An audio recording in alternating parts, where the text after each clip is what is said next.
the ancient sea carves pathways where life can travel, hide, and return. The Red Sea does not reveal itself all at once. It offers one living detail at a time. The sea feeds even the quietest forms, carrying life through invisible currents. The sea teaches movement through rhythm, and the Red Sea Reef answers with life. Beneath the surface of this ancient ocean, the Red Sea begins to reveal a hidden world. In the sea, awareness moves faster than sound, passing through a school like light. Around a single coral tower, the sea gathers shelter, food, movement, and risk. The sea feeds even the quietest forms, carrying life through invisible currents. Even in the brightest hour, the Red Sea keeps many of its lives unseen. Every ray of light touches an ocean realm shaped by time, heat, salt, and life. Near the reef, the sea is never still. Every surface becomes a place to live. In the sea, awareness moves faster than sound, passing through a school like light. The closer we look into this sea, the more worlds within worlds begin to appear. Here, the ocean has built a living kingdom from stone, sunlight, and patience. The Red Sea is not empty water. It is an ancient ocean filled with quiet movement. Each hidden opening in this sea is a doorway to another small life. The journey begins at the reef, but the Red Sea still holds far more than the eye can see. Beyond the reef, the sea opens into a silence older than memory. In this ocean, even the smallest motion carries the memory of life. Each hidden opening in this sea is a doorway to another small life. Around a single coral tower, the sea gathers shelter, food, movement, and risk. As the light changes, the ancient Red Sea begins to show a different face. Deeper below the surface, the seal's hidden life becomes harder to see, but impossible to ignore. The ocean floor appears still, yet beneath its calm surface, life is already awake. This ancient ocean hides its wonders in layers of color, shadow, and silence. This is the doorway into the Red Sea's ancient hidden kingdom. Deeper below the surface, the seal's hidden life becomes harder to see, but impossible to ignore. At the edge of the reef, the ocean breathes through thousands of tiny bodies. Above, the sun burns bright. Below, the ocean keeps its hidden life protected. Every crack in this ocean reef may shelter a life unseen by the passing eye. Ahead, the sea will open into a hidden kingdom where every color shelters life. In the ancient ocean, survival often begins with knowing where to hide. The first gate of the Red Sea is open. Beyond it, hidden life is. The reef is only the beginning. Beyond it, the ocean falls into deeper secrets. Here, the ancient ocean divides the world between safety, hunger, and the unknown. The ocean current writes invisible paths through this living architecture. From a distance, the ocean looks peaceful. Up close, it is alive in every direction. Some forms in this ocean grow slowly, carrying the marks of decades beneath the waves. The Red Sea is an ocean of thresholds, where light fades and mystery begins. Color is not decoration in this ocean. It is language, warning, disguise, and attraction. Across this ancient ocean floor, every open space leads back to shelter. The smallest creatures in this ocean help build one of Earth's most complex worlds. When the ocean gathers life into one motion, the reef seems to breathe. The ancient ocean hides many of its stories where sunlight can barely reach.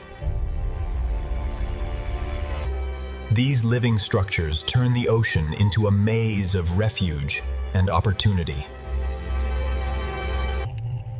In the ocean's sheltered corners, hidden life waits for the right moment to move. The farther we look into this ocean, the more ancient and alive it becomes. Some lives in this ocean are measured not by distance, but by the safety of a single crack. The reef is the memory of the ocean, built slowly by countless living hands. From above, it is only water. From below, the ocean becomes a universe. The current feeds the reef, and the reef gives the ocean a place for life to gather. Along these walls, the ancient ocean rises like a living cliff. In this ocean, danger and shelter can exist within the same delicate form. Every passage through the reef leads deeper into the ocean's hidden design. Life in this ocean is arranged between the brightness above and the shadows below. The ocean teaches movement through rhythm, and the reef answers with life. In this sea, a shadow is enough to make hidden life vanish. The reef reaches into the sea, and the sea answers with light and food. Changing color, changing shape, some creatures turn the Red Sea into a living illusion. Every meter of this seafloor contains a hidden story waiting in silence. The sea can hide a body beneath almost nothing.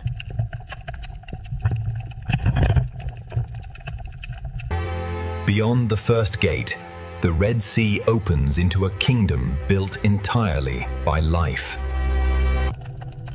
Inside the smallest cracks of the Red Sea, hidden life begins to appear. Sometimes the Red Sea reveals only evidence, not the life itself. What appears solid is alive, fragile, and constantly changing beneath the sea. Some creatures in this sea survive by becoming almost invisible. In this sea, every branch of coral becomes shelter for hundreds of fragile lives. But beyond these hidden chambers, the Red Sea begins to move with greater force. The Red Sea teaches caution to even the smallest creatures. The coral kingdom of the Red Sea is not silent. It is alive with constant motion. The Red Sea sand is not empty. It is a thin veil over secret lives. The smallest spaces in the reef can mean the difference between life and danger.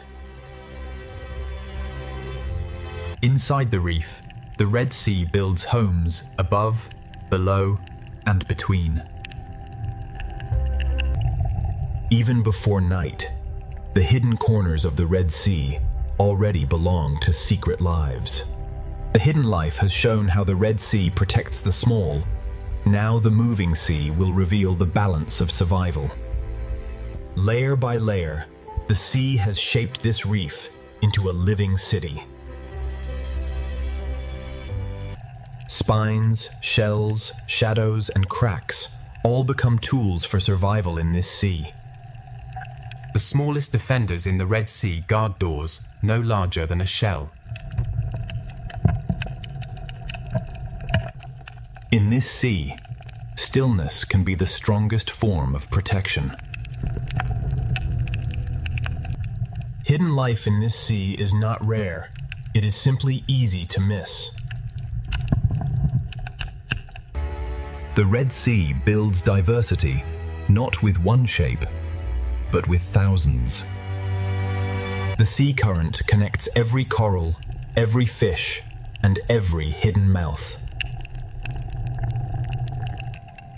Every cave in the Red Sea reef may hold a life waiting beyond the light. Across the sand, the Red Sea leaves clues of lives that move unseen. Beneath the visible reef, the Red Sea holds another reef of secrets. Soft corals move with the sea, turning the current into a slow underwater dance. In one small corner of the Red Sea, many lives can share the same shelter. Behind the bright reef face, the Red Sea keeps quieter chambers of life. Some hidden lives are so delicate that the sea itself nearly erases them. The sea can hide a body beneath almost nothing.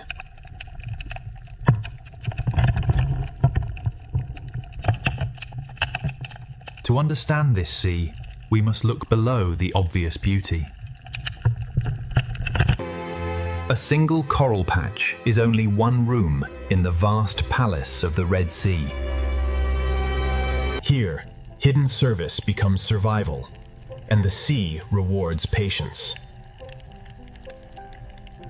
Among the corals, color becomes a way to find food, avoid danger, and belong.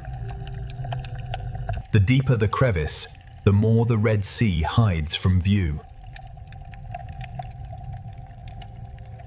The builders of this sea are small, but together they create a world. The Coral Kingdom is not only shelter, it is a place of exchange. In the Red Sea, a predator can look exactly like the reef itself. Above the reef, the sea gathers movement into living clouds. Camouflage turns the seafloor into both a hiding place and a hunting ground. Small armor, slow steps, and perfect disguise help life cross the Red Sea floor. The Coral Kingdom stretches across the seafloor, connected by hidden paths of sand and current. The reef forms chambers large enough for entire communities to gather. Even the open sand between corals belongs to the rhythm of the sea. Between the coral walls, the sea creates roads for life to move safely. Inside the tunnel, the Red Sea becomes a hidden world within the reef. Some hidden lives wait in darkness, watching the sea from a single opening. Some corals in this sea grow like maps of time, marked by years of quiet survival. The higher the coral climbs, the more the sea fills it with life. Every surface in the Red Sea can become a feeding ground, a shelter, or a hiding place. Even in the shadows of the Red Sea, strange partnerships quietly continue. At the edge of the Coral Kingdom, the sea begins to change again. For small creatures, the reef is a maze built by the sea for survival. Near the crest, sunlight feeds the reef, and the Red Sea becomes dazzling. In the Coral Kingdom, danger and protection often grow side by side. Shade becomes shelter in the Red Sea, and every ledge can hide a life. A single hole in the Red Sea reef can become an entire home. This is the Coral Kingdom at its brightest, a living crown beneath the sea. The Red Sea reveals its secret lives only for a moment, then hides them again. But beneath the colors of the Red Sea, even smaller hidden lives are waiting to be found. The reef changes with every few meters of sea, revealing new colors and new forms. Even feeding becomes part of the reef's rhythm, shaping the sea one bite at a time. Even the sand itself can open and release life into the sea. The Coral Kingdom has shown its beauty. Now the Red Sea will reveal the lives hidden within its cracks. Inside the coral thicket, the sea becomes a maze only small bodies can enter. The hidden life of the Red Sea often begins below the surface of the sand. In this sea, intelligence can wear the color of stone. The Red Sea hides its most delicate life in places protected from the open water. The Red Sea gives some creatures not only shelter, but a way to disappear. Here, the reef rises like a living wall built by the sea itself. A borrowed shell becomes a moving fortress across the Red Sea sand. The current brings food, and the Coral Kingdom reaches into the sea to receive it. What looks like dust in the sea can become nourishment for an entire reef. On the seafloor, slow creatures quietly recycle the reef's forgotten fragments. The Red Sea reef is crowded, yet every creature finds its own place. Some lives remain hidden beneath stones, touching the sea without fully leaving shelter. The Red Sea reef is full of doors that open and close in silence. Beyond one coral garden, the sea opens into another, and the kingdom continues. Beauty in the Red Sea can also carry warning. Near the seafloor, smaller lives keep close to the border between sand and stone. In the shadows, the sea hides forms both graceful and dangerous. The higher the reef rises, the more life gathers in the moving seawater. Transparency is another disguise, making life shimmer like the sea itself. A single coral island can become an entire world within the sea. Hidden chambers inside the reef make the sea safer for the smallest lives. Where light grows weak, the Red Sea shelters colors the open reef rarely sees. The current organizes the sea, guiding food, movement, and survival. Some of the sea's strangest beauty moves only a few centimeters at a time. Some fish travel the reef like a herd across an underwater landscape.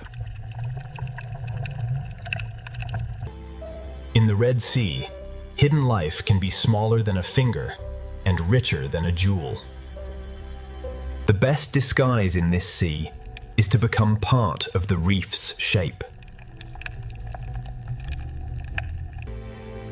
In this sea, even care and cleaning become part of the reef's hidden order.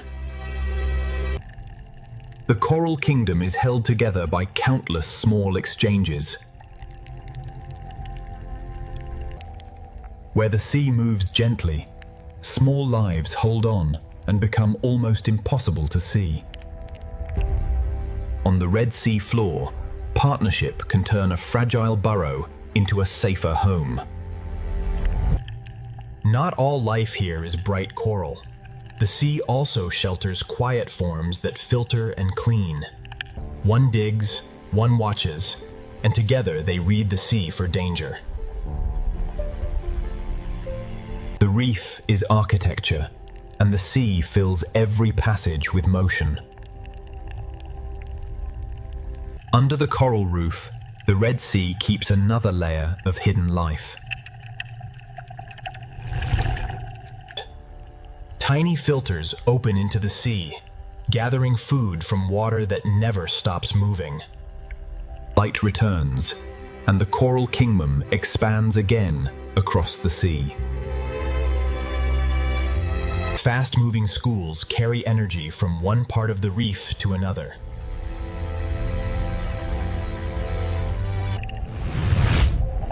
The coral kingdom is beautiful, but the sea has built it with defenses. To live here, every creature must read the sea and respond instantly. Some coral shapes create quiet rooms where the sea becomes calmer.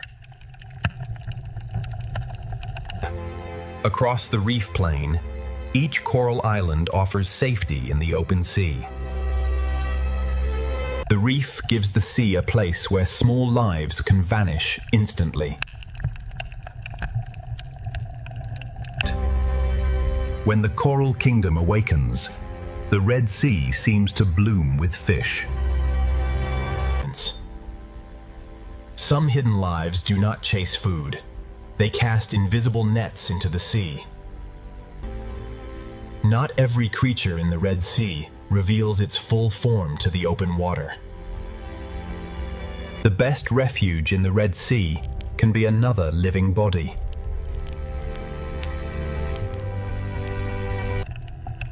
Even fierce creatures in this sea understand the value of retreat.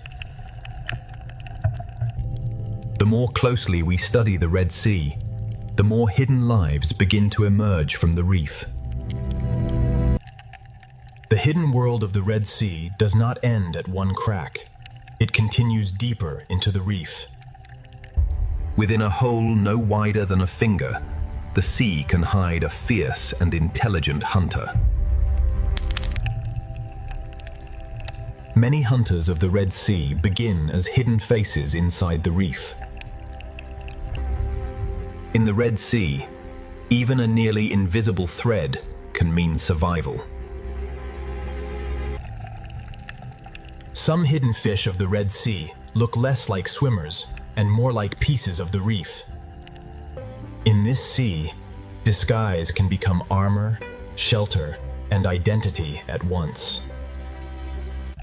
Some creatures in this sea survive by wearing the reef itself. Caution is one of the first instincts learned in the Red Sea. In the Red Sea, camouflage can be built one fragment at a time. Patience is the only way to see certain lives in this sea. The Red Sea allows some creatures to vanish by looking like everything around them. Hidden life in this sea is not only survival, it is also protection of the next generation. Partnership on the Red Sea floor can turn a fragile hole into a defended home.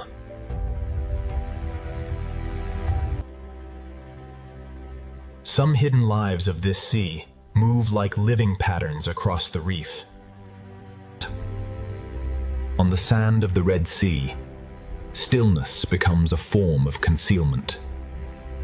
Transparency lets some lives of the Red Sea become part of the water around them. A future reef community can begin as tiny dots beneath a coral ledge. Some creatures of the Red Sea become invisible by becoming almost flat. One works, one watches, and together they read the sea for danger.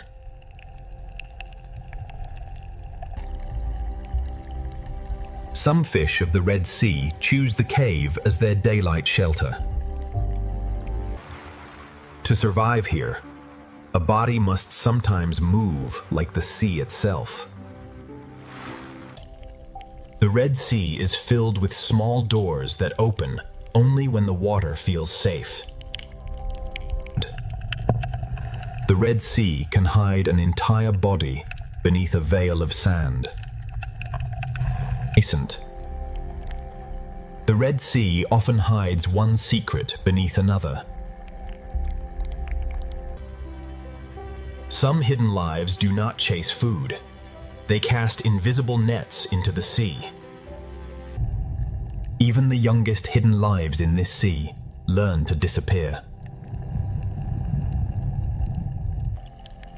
Among the broken pieces of the reef, the Red Sea shelters its youngest hidden lives. Stillness inside the cave is part of the rhythm of this sea.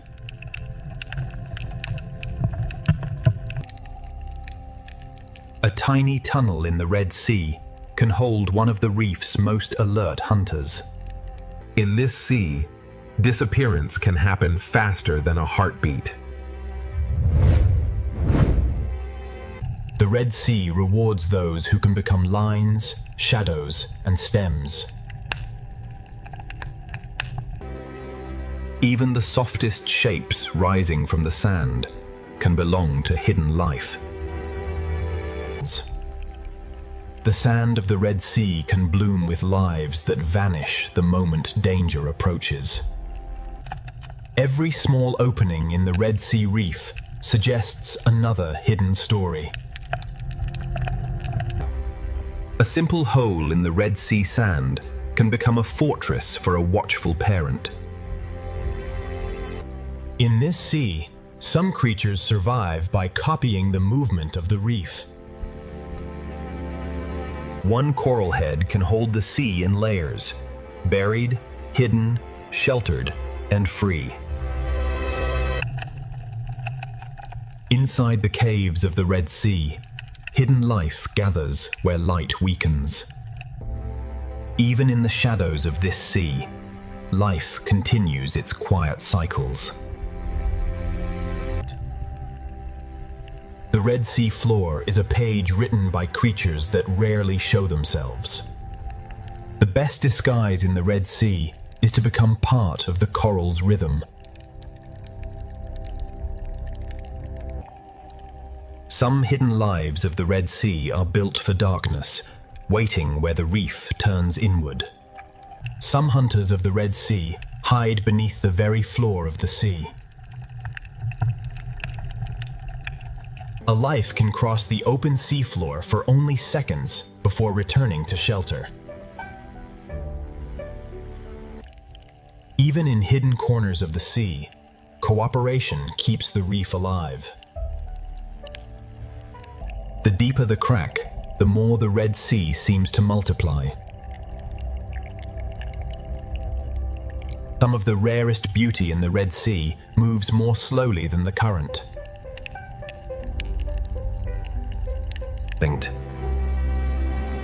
What shines above is only the surface of the Red Sea's hidden life.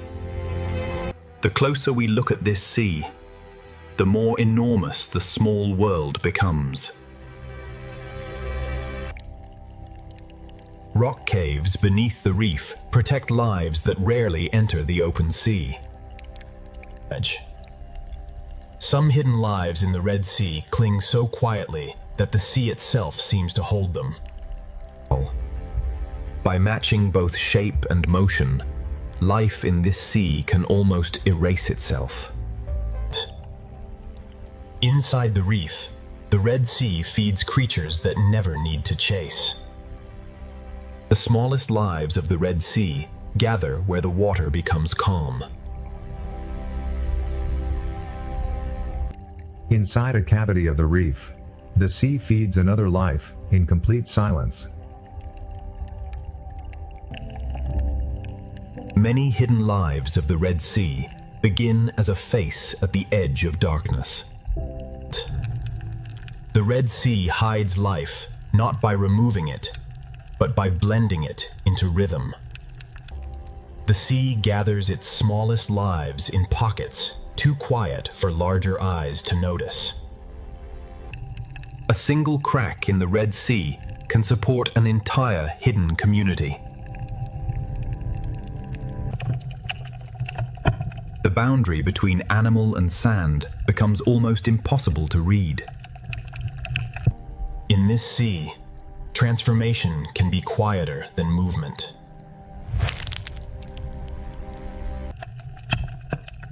The obvious beauty of the reef often hides the smaller drama taking place below. A moving shell can become one of the Red Sea's smallest hidden travelers. On the seafloor, many small lives overlap without disturbing each other. Some hidden creatures live by opening themselves to the sea and trusting their speed of retreat. In this sea, a single shadow can make a life disappear. Color, texture, and movement turn the Red Sea into a theater of illusion. Hidden life in this sea often survives by living upon other lives. One small shelter in the Red Sea can protect many species at once. The underside of the reef is another world in the Red Sea, hidden from bright water above. The hidden world of this sea reveals itself only to patient eyes. Hidden life in the Red Sea is not rare at all. It simply lives beneath attention. From coral cracks to open sand, the Red Sea hides life in every texture. Where the reef meets the sand, another layer of the Red Sea begins. One coral head in the Red Sea can hold an entire vertical neighborhood of secret lives. What appears simple in the Red Sea is often layered with lives too small to notice at first. Every meter of this sea holds another hidden door. The Red Sea is never still. Even after calm, the current returns and reshapes life again. Some predators hold their power in formation, waiting for the sea to bring opportunity. The same current that tests the reef also feeds it. When the Red Sea current grows stronger, every creature must choose where to move, where to hide, and where to feed. Beyond the hidden cracks, the Red Sea begins to move with greater force. In the Red Sea, even the current can divide, forcing life to choose a path in moving water. When the sea begins to run, the school becomes a river of living silver. The Red Sea arranges life by strength, size, hunger, and timing. In this sea, a school is more than a crowd. It is a single decision shared by thousands. The school bends with the sea, then reforms before danger can find a weakness. In open water, safety comes from moving together as one living shape. A single rush through the sea can change the direction of hundreds. Together, they read the Red Sea faster than any single body could. Predators do not always attack. Sometimes their presence alone reshapes the sea. Hunters use the current as cover, rising from below where the school least expects them. The Red Sea turns movement into defense, and the school becomes harder to break. Around the pinnacle, the Red Sea turns fear into a spinning tower of life. Pressure turns scattered fish into one living shield. The reef is the answer the Red Sea gives to danger. The hunters follow the current because the current gathers life.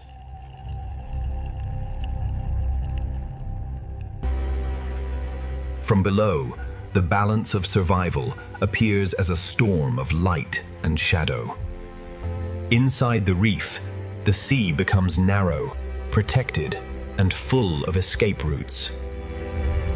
Where many small fish gather, the hunters of the sea are never far away. Inside the living tower, every fish follows the sea, and the fish beside it. In the Red Sea, fear can turn thousands of lives into one shield. Where warm and cooler sea layers meet, even the shark appears to move through liquid glass. From below, survival in the sea looks like a storm passing across the sun. The Red Sea offers two choices at once: shelter in the reef or speed in open water. A single change in the sea can move an entire community at once. The reef protects the small by turning the sea into a maze. The Red Sea offers more than one escape, but every escape has its own risk. In this sea, safety can be only a few centimeters wide. Below the shark's path, the sand hides another hunter, moving by touch and patience. A distant shark can change the shape of the sea before it comes close. The reef protects the small, while the open sea tests the strong. Even in powerful water, the reef creates quiet rooms for survival.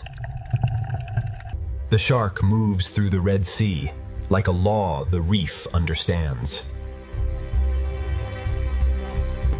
The ray searches the seafloor like a slow shadow, reading invisible signs. Not every hunter in the Red Sea moves quickly. Some wait with ancient patience. Even powerful hunters in the Red Sea must pause and depend on smaller lives. Balance in this sea is built across layers of depth, motion, and hunger.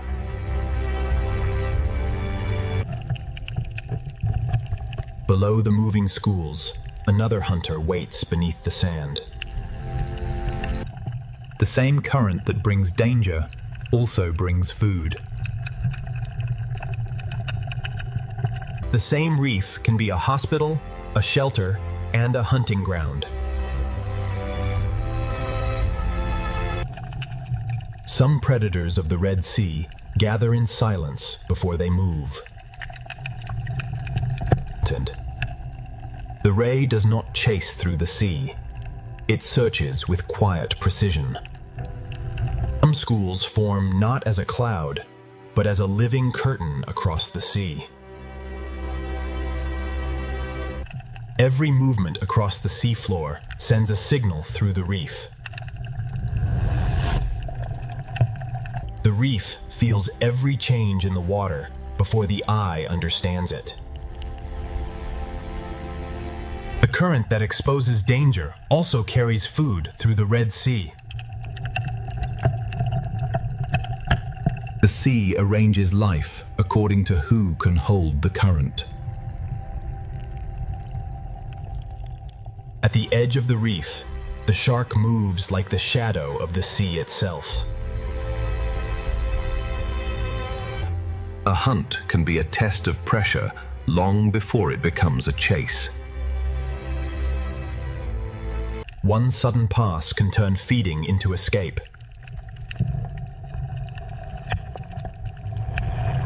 The strongest water creates the most valuable stillness. The coral reef receives the moving sea and breaks it into hiding places. Balance in the Red Sea is not stillness, it is constant adjustment. To cross open seawater, even strong swimmers travel together. Their formation is a silent warning, written in silver. Beyond the coral, the open sea holds hunters built for patience and speed. Not all movement in the Red Sea happens above the sand. A shadow crossing the reef can speak louder than a strike. Their formation is a warning written across the blue sea.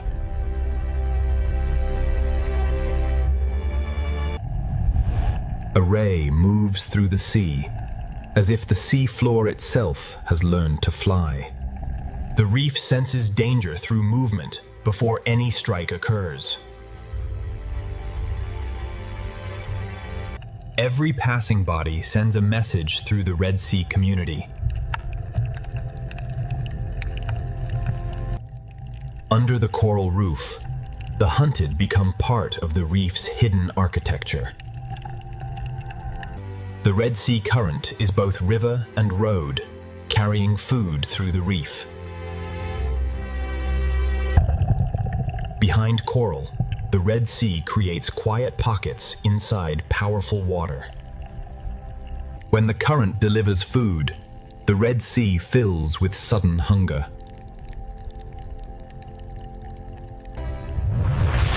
Every return to the current is a small act of survival.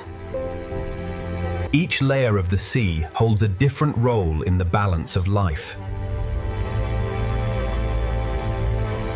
Food brings the small into the open, and the open sea brings risk. The strongest swimmers do not fight the sea, they borrow its force. The attack is not the story, the reaction of the sea is. The hunters move in circles, turning the sea into a living arena. For the small, unity is the shield that the Red Sea provides. Inside the school, the Red Sea becomes a storm of instinct. A near miss is enough to reshape the sea in an instant.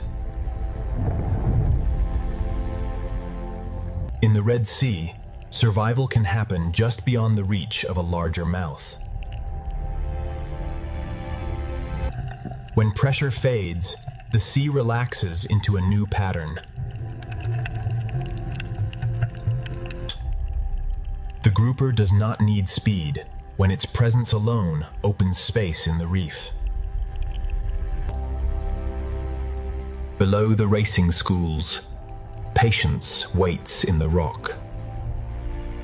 When danger rises, the reef becomes the safest place in the sea. The Coral Kingdom protects those small enough to enter its maze. The reef shelters the hunted, but it also shelters the hunter. Large hunters share the Red Sea without moving in the same way.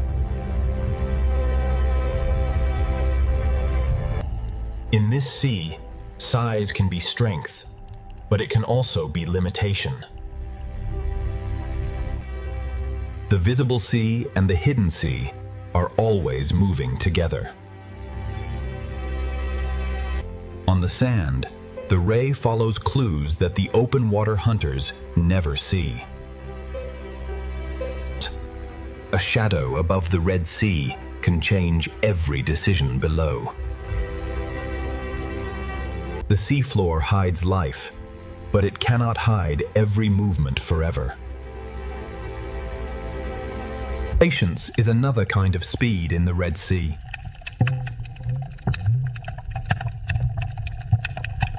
The shark belongs to open sea paths, where awareness is everything.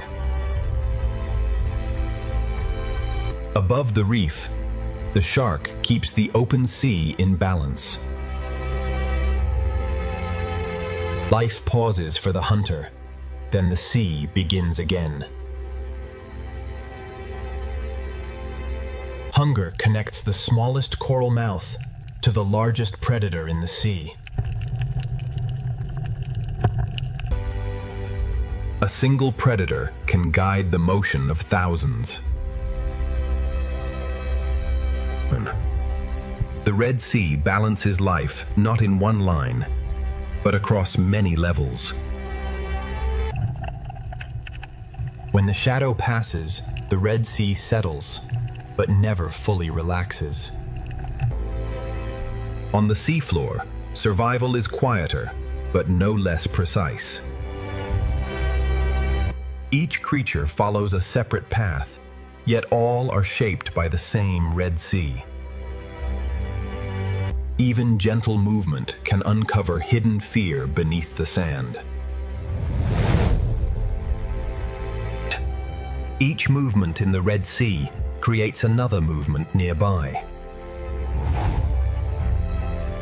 The stronger the current, the more the reef comes alive.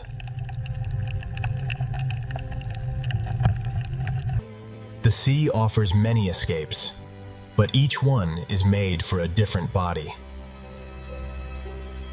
In the Red Sea, direction itself can become a survival strategy.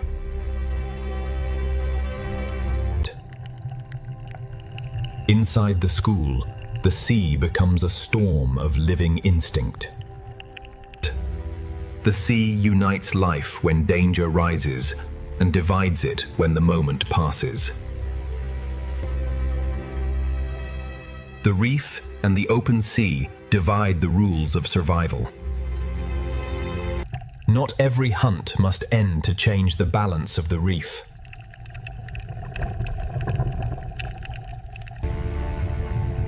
Every level of the reef offers a different answer to danger.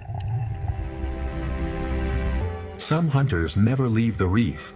They let the sea bring life close. The reef receives the frightened sea and turns movement back into hiding. Inside the coral, small lives enter a world that larger hunters cannot follow. Even predators in the Red Sea are part of relationships that keep the reef alive. The sea holds beauty and threat in the same turning circle. After panic, the sea creates stillness where life can reset. From below, the hunters become shadows written across the light. The Red Sea is not ruled by one creature, but balanced by many lives moving at once. The current returns like a pulse, reminding every life that the sea is always changing. Feeding in the Red Sea means watching the water as much as the food. Food draws life together, and the sea quickly becomes a chain of hunger. The hunter leaves, but its memory remains in the movement of the reef. From coral to predator, the Red Sea holds every life in balance. As the day slows, the Red Sea prepares for a different kind of life. The hunters of daylight withdraw, and the reef's hidden chambers grow darker.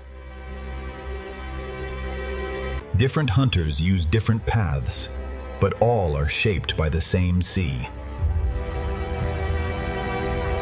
The sea erases signs of struggle, but the balance remains beneath the surface. The Red Sea is not ruled by one predator, but by many roles working together. When light begins to leave the Red Sea, survival changes its rules. After every disturbance, the sea finds a new pattern. This is the Red Sea in motion, ancient water carrying modern life. The day has shown the balance of hunger and shelter. Now the Red Sea will reveal what awakens after the light disappears. Where the current tightens, the balance of survival becomes sharper. The reef breaks the force of the sea, giving life places to rest. Safety in this sea is temporary, always changing with the next shadow. The chase does not need an ending to shape the behavior of the reef.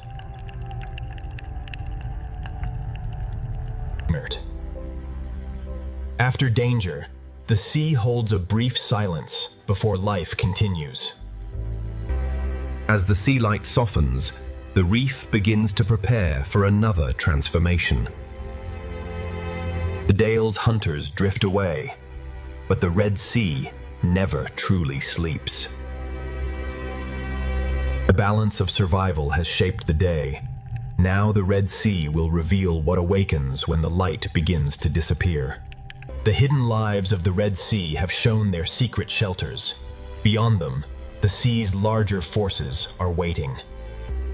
As sunset reaches the Red Sea, the reef begins its transformation into a more secret world. Night has settled over the Red Sea, and the reef is now ruled by quieter, stranger life. The Red Sea night grows deeper, and the hidden life of the sea becomes even more mysterious. Above the Red Sea, moonlight replaces the sun, and the reef begins to glow in silence. In the darkness, the Red Sea reef turns outward, opening itself to the sea for food. In the Red Sea, evening is not an ending, but the opening of another rhythm. As the sea light fades, the reef begins to fold many of its daytime lives into shelter. Night feeding reveals how many hidden lives in the Red Sea depend on the drifting life of the sea. At night, the smallest lives in the sea become the atmosphere through which everything moves. As darkness deepens, the Red Sea fills with smaller drifting life, and the sea itself becomes richer. The reef is no longer only shelter. In the Red Sea night, it becomes a field of feeding mouths. When darkness approaches, the hidden mouths of the Red Sea reef begin to open. And in darkness, shapes hidden by daylight become the quiet architecture of the sea. Night turns the coral kingdom of the Red Sea into a living forest of feeders.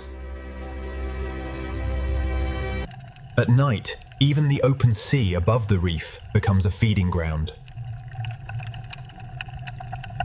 The first night walkers of the Red Sea move carefully, feeling the water before every step.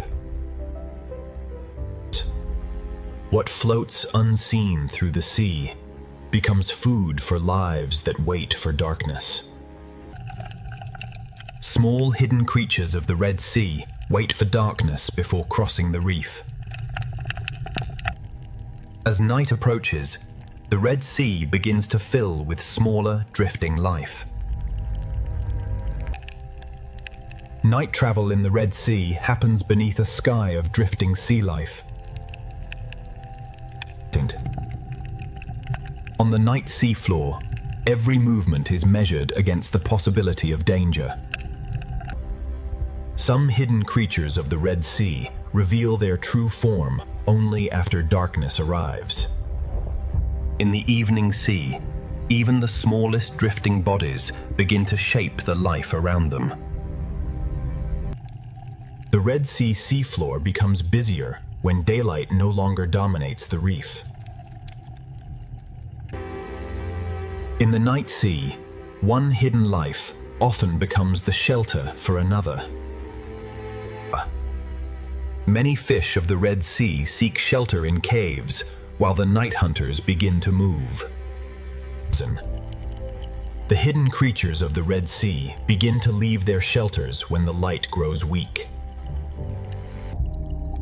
The caves of the Red Sea hold their own quiet night communities. Night in the Red Sea belongs to lives that move best beneath the edge of darkness. The Red Sea night belongs to creatures that can change with every surface they touch. Now the hidden eel of the Red Sea begins its true night movement. The sea caves of the Red Sea hold many watchers of the night. In this sea, disappearance can be as graceful as movement. In the darker spaces of the sea, entire communities wait in fragile stillness. Another mind awakens in the Red Sea, patient, curious, and almost impossible to predict. Through the night sea, the eel travels like a line of moving shadow. Every movement of a night predator changes the behavior of the Red Sea reef. As night deepens in the Red Sea, the hidden hunters begin to wake. The octopus does not simply move through the sea. It reads the Red Sea with every touch. Patience and shadow give the night hunters of the sea their advantage. Every object on the night sea floor may hide food, danger, or another secret. Another intelligence of the Red Sea waits for darkness to move more freely. Night gives the octopus the confidence to become part of the moving sea. From the dark rock, the eel enters the Red Sea night like a living shadow. From its rocky chamber, the eel enters the night sea with calm precision. Every movement in the Red Sea night sends a message through the reef. When the eel moves, the hidden reef responds before the sea appears to change. The octopus reads the Red Sea through contact, shadow, and silence. Night reveals the Red Sea, but it also teaches every creature when to disappear. Curiosity becomes part of survival in the night sea. Another intelligence of the Red Sea begins to move with the coming night. Darkness invites many hidden Red Sea lives into the open all at once. In the night sea, the octopus can become whatever the reef requires. Some hunters of the Red Sea move with beauty, so slow it becomes a warning. The night sea may look calm, but every creature is watching. The octopus reads the sea with every touch of its arms. The night sea above the reef grows thick with drifting life. In the Red Sea, even the smallest night feeders must balance hunger with caution. Night in the Red Sea rewards curiosity, caution, and silent movement. Inside the caves, the Red Sea holds fish that seem made for shadow. Transparency becomes a kind of night camouflage in the Red Sea. The reef now feeds more openly as the sea turns toward darkness. Some animals of the Red Sea wait for the sea to darken before revealing their full form. Within one hidden life, the Red Sea can protect another. Creatures too cautious for daylight now begin to cross the open reef. The sea grows dense with drifting life, and everything on the reef begins to feed from it. Beneath the reef, the nightlife of the Red Sea grows more active with every fading trace of light. In the Red Sea, the smallest night travelers move beneath a sea filled with drifting food. On some nights, the Red Sea releases the future of the reef into the moving sea. The night sea carries beginnings too small to control, yet powerful enough to build tomorrow's reef. Night gives the more cautious lives of the Red Sea a little more courage. As darkness grows, the living haze of the sea becomes thicker. Even the slow, armored creatures of the Red Sea prefer to travel under darkness. The night sea draws many small feeders upward into its invisible harvest. Every surface of the Red Sea reef seems to drink from the dark current. When the reef darkens, many small hidden paths across the Red Sea open at once.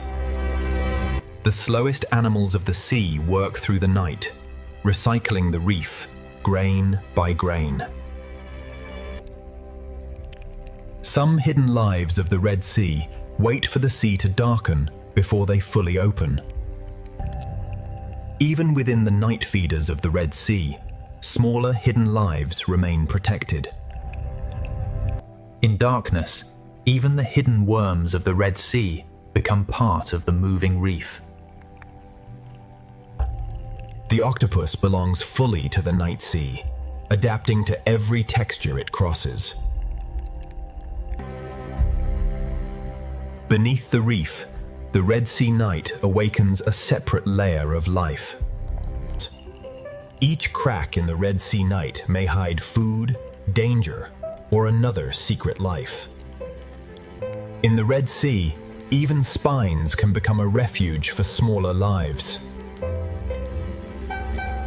Night allows many hidden creatures to risk a little more of themselves.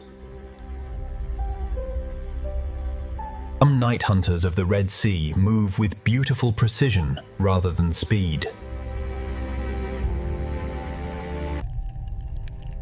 Even the slow, armored lives of the Red Sea choose darkness to travel.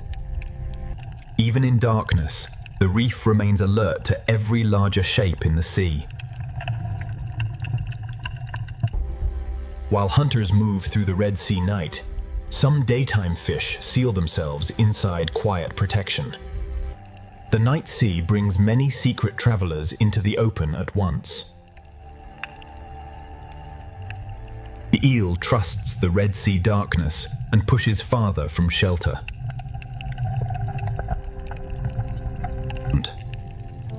Even sleep in this sea requires strategy. At night, the passages of the Red Sea become living roads for hunters. With darkness above, the octopus claims more of the Red Sea floor. The full night sea of the Red Sea grows richer, as drifting life gathers overhead. A distant shadow is enough to remind the reef that night is never harmless. No other creature in this sea shifts so easily between movement and disguise. In the night reef, every hole in the sea may contain a possibility. In darkness, the smallest lives of the Red Sea become the atmosphere of the sea itself. Some hunters of the Red Sea move through darkness with beautiful caution. Moonlight turns the Red Sea reef into a maze of silver doors. The reef has fully changed now, and the Red Sea at night becomes a field of feeding life. Each coral of the Red Sea enters the Sea of Night differently, yet all answer the same drifting food. At night, the sea seems quieter, but the reef remains alert. The Red Sea connects plankton, corals, scavengers, and hunters in one nighttime chain of life. The eel leaves its chamber more fully now, trusting the protection of darkness. Even at night, camouflage remains one of the Red Sea's most powerful languages. Night turns the narrow passages of the sea into hunting roads.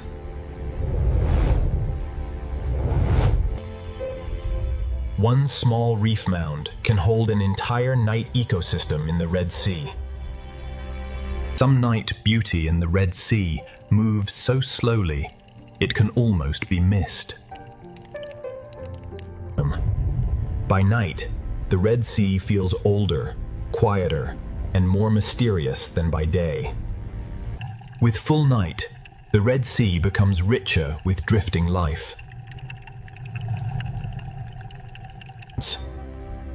The night sea feeds those who wait, those who filter, and those who hunt. Different lives use the same night for different purposes. In darkness, the smallest lives of the sea begin to shine in the imagination. The structures of the reef become more enigmatic when the sea is ruled by shadow. Even the open seafloor becomes alive with quieter movement after dark. Across the reef, separate hunters travel through the same sea of shadow. The reef of the Red Sea transforms at night into a field of countless open mouths. Each coral in the Red Sea enters the night in its own way, yet all follow the same hidden tide of hunger. Night travel in the Red Sea is brief, careful, and always aware. The Red Sea night is not one story, but many stories moving at once. The hidden Red Sea grows most active when the sea itself seems quiet. Night in the Red Sea links the smallest scavengers, the drifting plankton, and the reef itself. When the current rises, the night reef becomes more alive.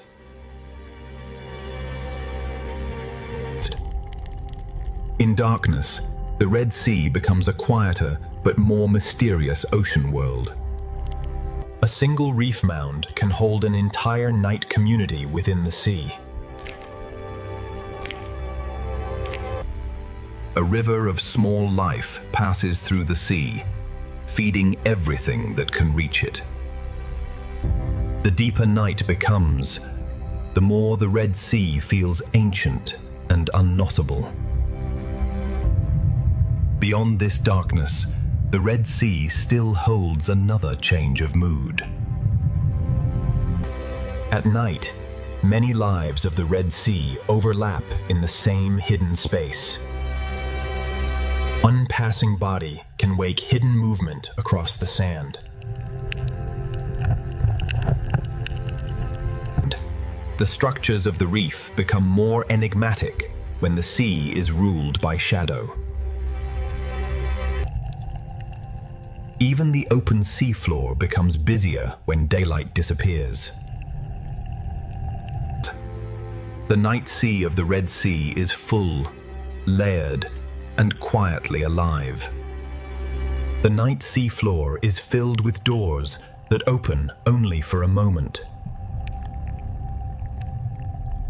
After searching the night reef, even the octopus returns to the safety of stone. Night travel in the Red Sea is brief, careful, and always aware. Everything remains in motion here, even when the Red Sea appears still. The night sea is not empty. It is simply filled with quieter lives. The darkness of the Red Sea begins to soften, but the night world still holds on. The deeper night carries the hidden memory of the Red Sea through every current. The Red Sea holds its greatest mystery when so much is alive, yet so little is fully seen. The night reef reveals how much of the Red Sea lives beyond the reach of daylight. Through darkness, the Red Sea has revealed another hidden face, and the journey is ready to return to the wider memory of the sea. In darkness, the Red Sea becomes a quieter but more mysterious ocean world.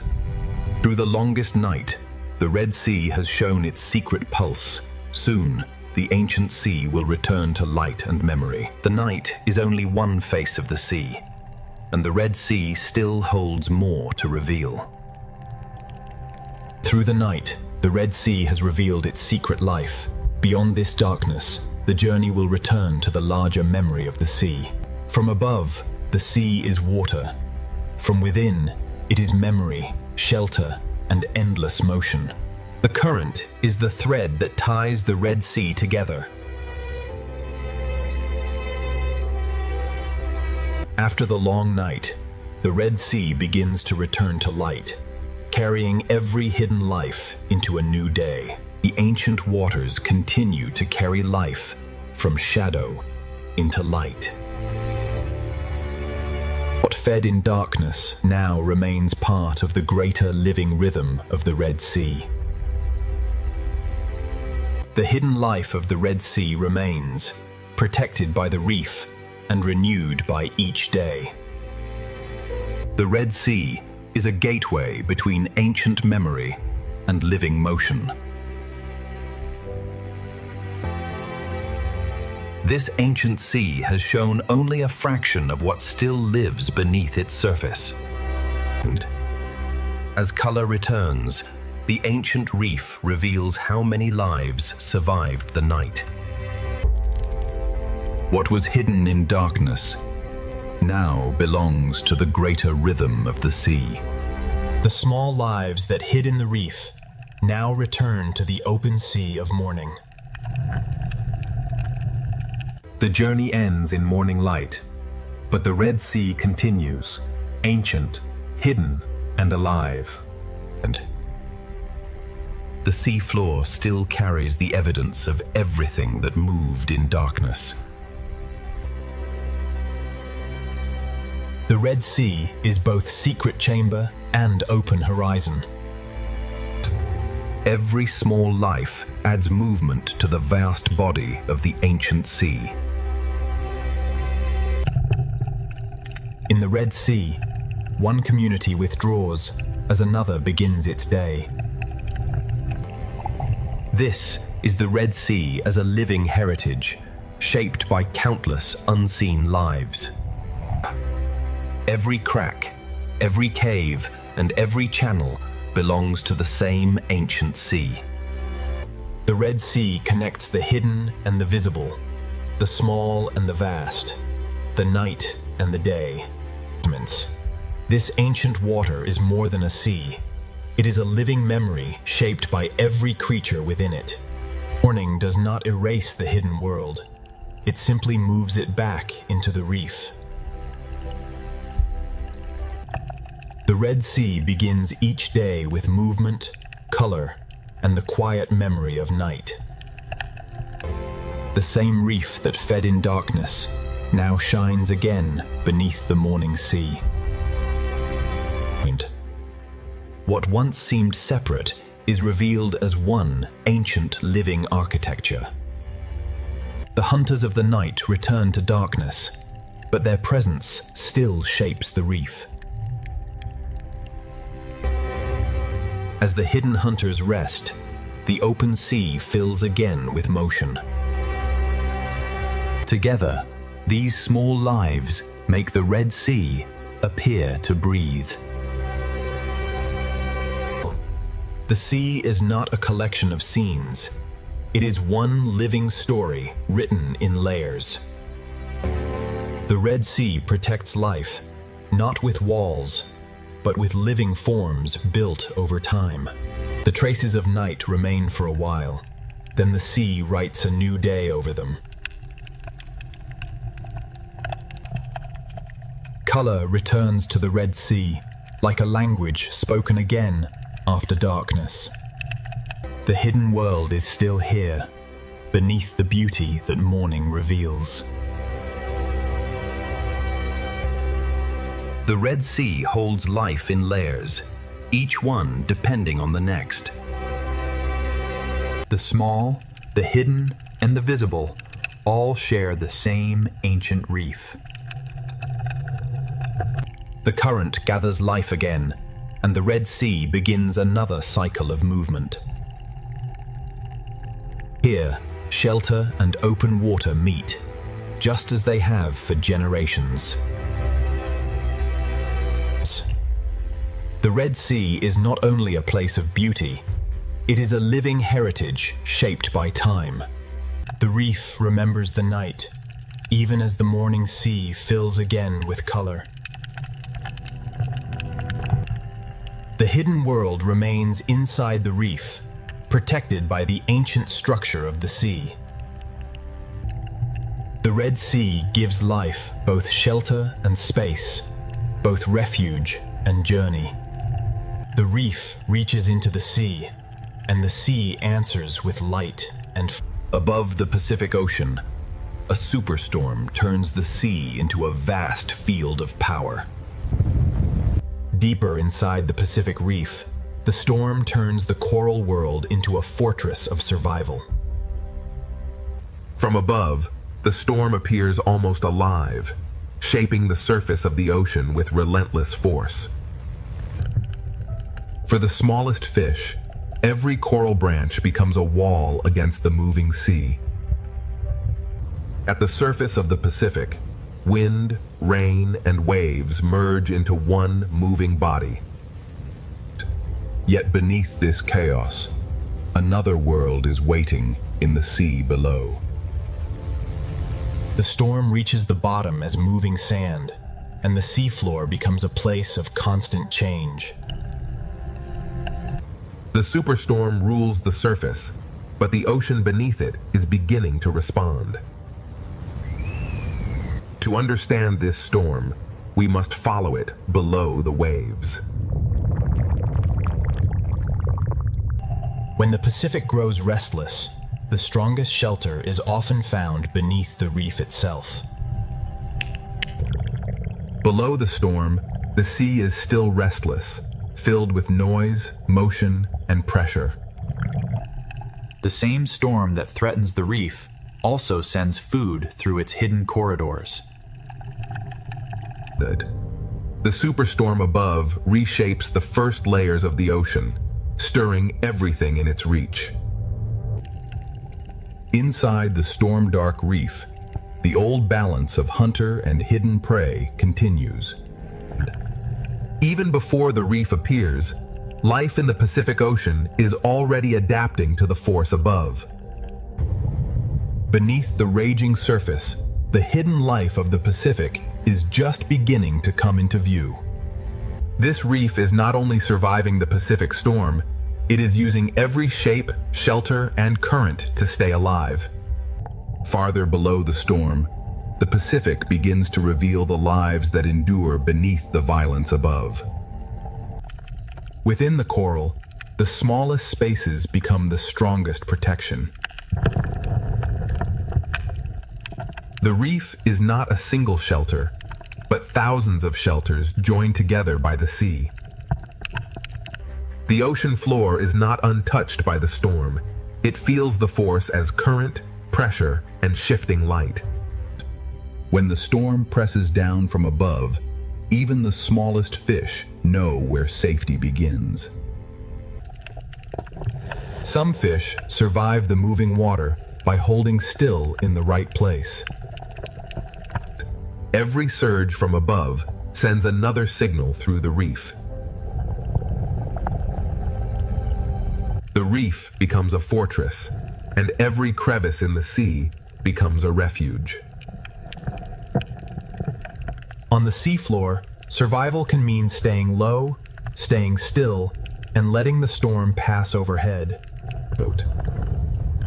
In the sand, the storm turns every open doorway into a risk. Beneath the superstorm, even sight becomes uncertain. Each species answers the storm in its own way, anchoring, hiding, or yielding to the current. The storm can be felt as a rhythm in the water, and the reef responds to every shift. Not every survivor moves quickly. Some endure by holding their place. Even in the middle of a superstorm, the ocean still contains places of relative calm. Even fragile forms can become shelter when the ocean begins to move with force. Some creatures do not flee the storm. They wait inside the reef and let the sea bring the world to them. Behind the moving coral, the reef hides quiet rooms for those small enough to enter. Below the storming Pacific, a hidden world is already adapting, enduring, and waiting for the next surge from above. The coral reef beneath the Pacific storm is a maze of pressure, shelter, and living response. Beneath the Pacific storm, the reef becomes a shelter shaped by pressure, current, and instinct. Inside this reef maze, every creature depends on the shape of the ocean around it. When the water grows stronger, the reef becomes a shelter of narrow spaces. Every branch of coral becomes a narrow refuge when the ocean above is in chaos. The reef wall becomes a living shield against the restless sea. In rough water, even a short crossing becomes a decision.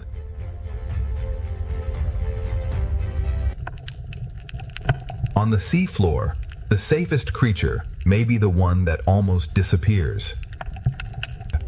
The storm changes the seafloor, but some lives survive by becoming almost invisible.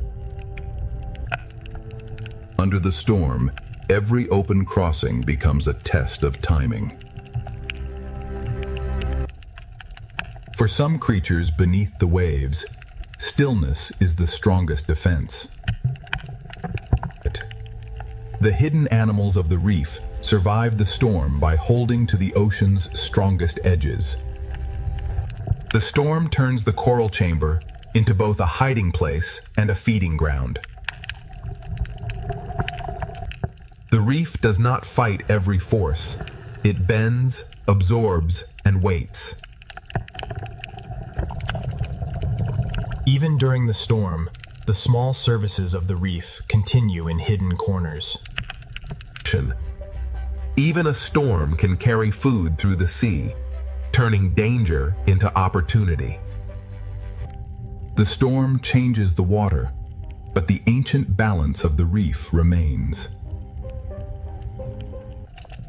In the shelter of the reef, hunters and hunted share the same storm. Every shelter in the reef belongs to a larger system of pressure, hunger, and protection. Below the superstorm, the Pacific is not silent. It is a living world responding to pressure from above. The reef has become a living refuge, but the Pacific storm is still pushing deeper through the sea. The Pacific storm is still reaching downward, turning every coral corridor into a test of survival. The storm above continues to press into the sea, and every hidden life below must answer. Inside the reef, the smallest spaces become the safest rooms in the ocean. In the smallest openings of the ocean floor, survival is measured in seconds. Tiny creatures beneath the waves read the current through touch before they dare to move. The reef is built from countless hiding places, each one shaped by the sea. Beneath the storm, the ocean floor opens and closes like a restless, hidden world. When the water changes, cooperation becomes another form of shelter. The young lives of the reef gather tightly when the sea becomes unpredictable. When the sea becomes unstable, even the smallest partnership must work faster. The reef holds many kinds of strength, from gripping arms to hidden claws. Some creatures survive the storm by becoming part of the reef itself. In rough water, disguise is not only a trick, it is a way to endure. The storm turns danger into food, but only for those quick enough to risk the open sea. Even the moving corals become shelter when the storm pushes through the sea. In the storm-dark reef, camouflage becomes a silent form of patience. The storm changes the rhythm of the reef, but the ancient tension between hunter and hidden prey remains. The reef guides them through the storm, one protected passage at a time. Beneath the Pacific superstorm, every hidden creature becomes part of one living response. Beneath the Pacific superstorm, the coral reef survives as one connected refuge of movement, pressure, and life. Below the Pacific superstorm, the sea becomes a test of shelter, instinct, and endurance. Inside the reef, survival is shared by every creature that can find shelter from the moving sea. In unstable water, moving together becomes the safest shape in the ocean. The storm makes the open water dangerous, and the reef answers with hidden rooms. What looks like a wall is really a crowded world holding itself against the current. The storm changes the water, and every fish answers with motion. For larger animals, the same current that threatens the small can become a path through the sea. On the storm-dark seafloor, hiding can mean becoming part of the sand. The ocean covers some lives so completely that survival becomes almost invisible. Near the seafloor, survival depends less on speed and more on holding ground. Even larger, calmer lives of the Pacific choose shelter when the sea above becomes violent. Beneath the ledge, many small lives wait together while the storm moves above them. The storm carries food through the reef, but every meal must be taken between pulses of danger. The storm brings danger, but it also carries food through the hidden corridors of the sea. In the shadowed reef, The octopus survives by reading the sea through touch.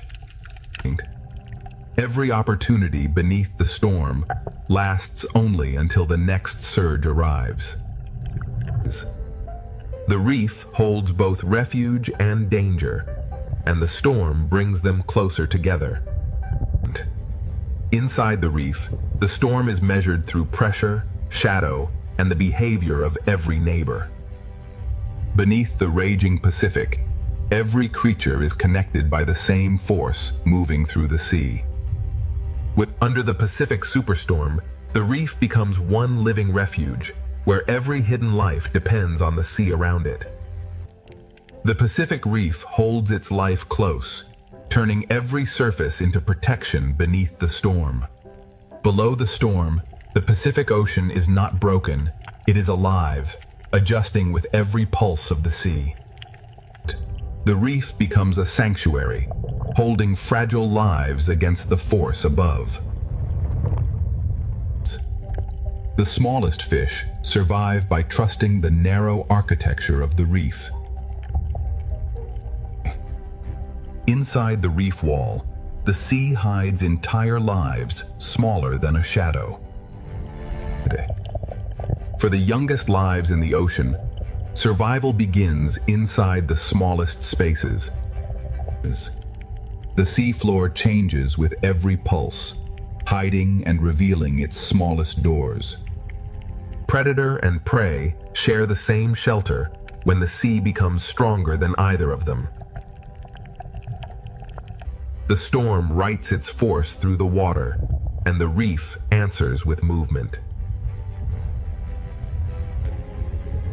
In the smallest partnerships of the ocean, warning and work become survival. Beneath the coral ledge, different lives share one shelter against the moving sea. Even beneath a superstorm, the ocean hides quiet spaces where life can wait. Some lives survive by moving with the sea, and others survive by becoming almost invisible. The storm brings food through the reef, but every brief meal comes with risk. This hidden world beneath the Pacific storm is built from instinct, shelter, and connection. The octopus reads the storm through the stone, waiting for the sea to loosen its grip. Even in the storm, the reef keeps its ancient balance between patience and escape. Above, the storm still rules the waves. Below, the ocean's hidden life continues to endure. Beneath the Pacific superstorm, the reef survives because every hidden life has found a place within the sea. This is only the first descent beneath the Pacific superstorm. Deeper in the reef, every creature must find its place against the pressure of the sea. The first descent continues, and the Pacific Ocean reveals that survival beneath a storm is never still. Deeper inside the Pacific Reef, shelter is not one place, but a whole living structure shaped by the sea. For the smallest fish, the reef becomes a maze designed for survival. Far below the waves, even light from the storm becomes part of the reef's warning system. The storm reaches downward not as wind, but as pressure, current, and moving sand. Every surface of the reef holds smaller lives, waiting for the sea to calm. The sand beneath the storm is never still. It hides and reveals life with every passing current. In the smallest homes of the sea, partnership can become the difference between danger and survival. Every hidden creature has its own answer to the same force moving through the ocean. In this unstable sea, even the smallest home must be repaired against the storm. Under the ledge, the reef becomes a shared shelter for many different kinds of life. Under the storm, the distance between shelters becomes a challenge measured in heartbeats. The storm pushes food through the reef, and every hidden creature must decide when to risk the open water.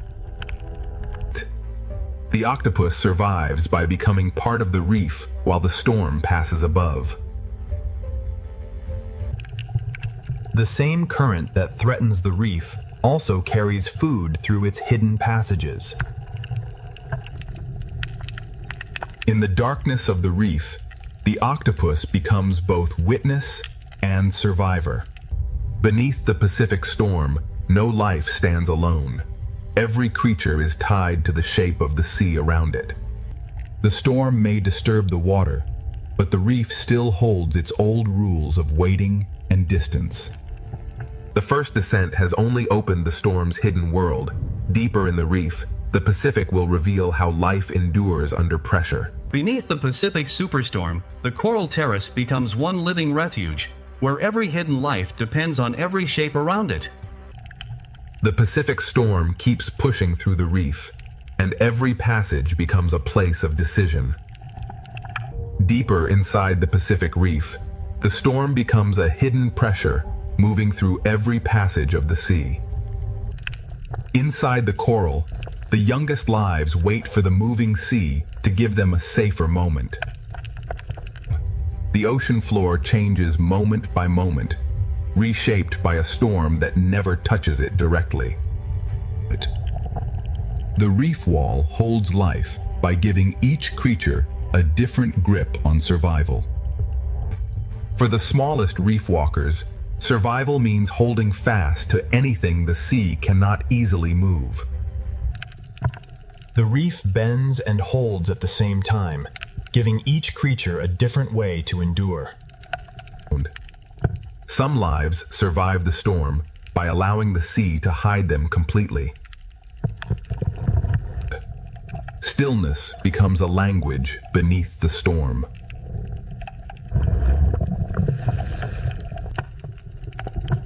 In disturbed water, the safest path is often the one closest to the reef.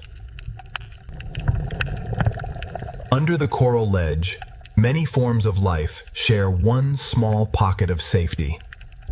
Inside the reef, patience becomes another form of strength. Food moves through the storm, but only the quick and cautious can reach it.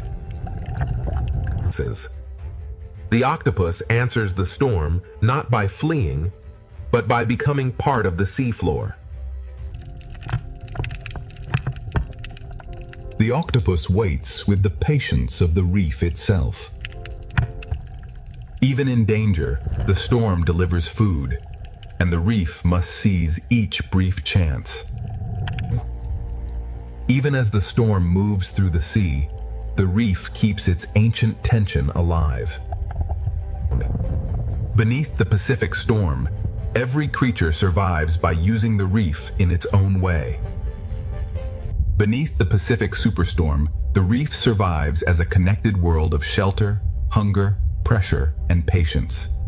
The first descent moves deeper still, toward the places where the Pacific hides its strongest survivors. Here, beneath the storm, the Pacific Ocean hides a calmer chamber where life gathers against the pressure. The Pacific storm keeps pressing through the reef, and the sea turns every corridor into a living test. Inside the smallest branches, fragile lives find shelter from a force far larger than themselves. Even when the storm weakens below, the seafloor still carries the memory of its force. The reef wall is crowded with lives that survive by holding close to the sea's strongest edges. In the smallest homes of the ocean, survival is built through warning, work, and trust. The young fish of the reef turn coral into shelter, waiting for the sea above to calm. The sand beneath the storm is always changing, hiding the smallest doors almost as soon as they appear. Some creatures survive the Pacific storm not by speed, but by patience and contact with the reef. In this unstable sea, Even a tiny home must be defended again and again. Under the ledge, the reef becomes a shared shelter for lives that would never gather in calm water. Inside the storm-dark reef, patience and shelter become as powerful as movement. The storm brings food through the reef, but every chance to feed is surrounded by danger. The octopus moves only when the current allows, reading the storm through every touch. The octopus survives by reading every pulse of the sea through the stone beneath it. The storm brings risk into the sea, but it also sends food through every protected hollow. Within the same shelter, the reef holds fear, patience, hunger, and protection. Beneath the Pacific Superstorm, every creature becomes part of one living system shaped by the sea. Beneath the Pacific Superstorm, the reef endures because every hidden life has found a way to belong to the moving sea. The first descent continues, and the Pacific leads us from shelter into another hidden passage beneath the storm. The Pacific Reef continues to hold its life close as the storm keeps pressing through the sea. Beyond the sheltered basin, the Pacific Ocean becomes restless again, forcing every creature to choose its path. For the smallest fish, the safest world is the one too narrow for danger to enter. Here, the storm is felt not as thunder, but as moving sand and shifting pressure. The reef wall becomes a crowded shelter, each small surface holding another life against the storm. For the smallest reef walkers, the sea becomes a force to hold against. The seafloor beneath the storm is never fixed. It changes with every breath of the ocean. In rough water, the school survives by becoming one shape moving through the sea. In the smallest shelter, teamwork becomes a defense against the moving sea.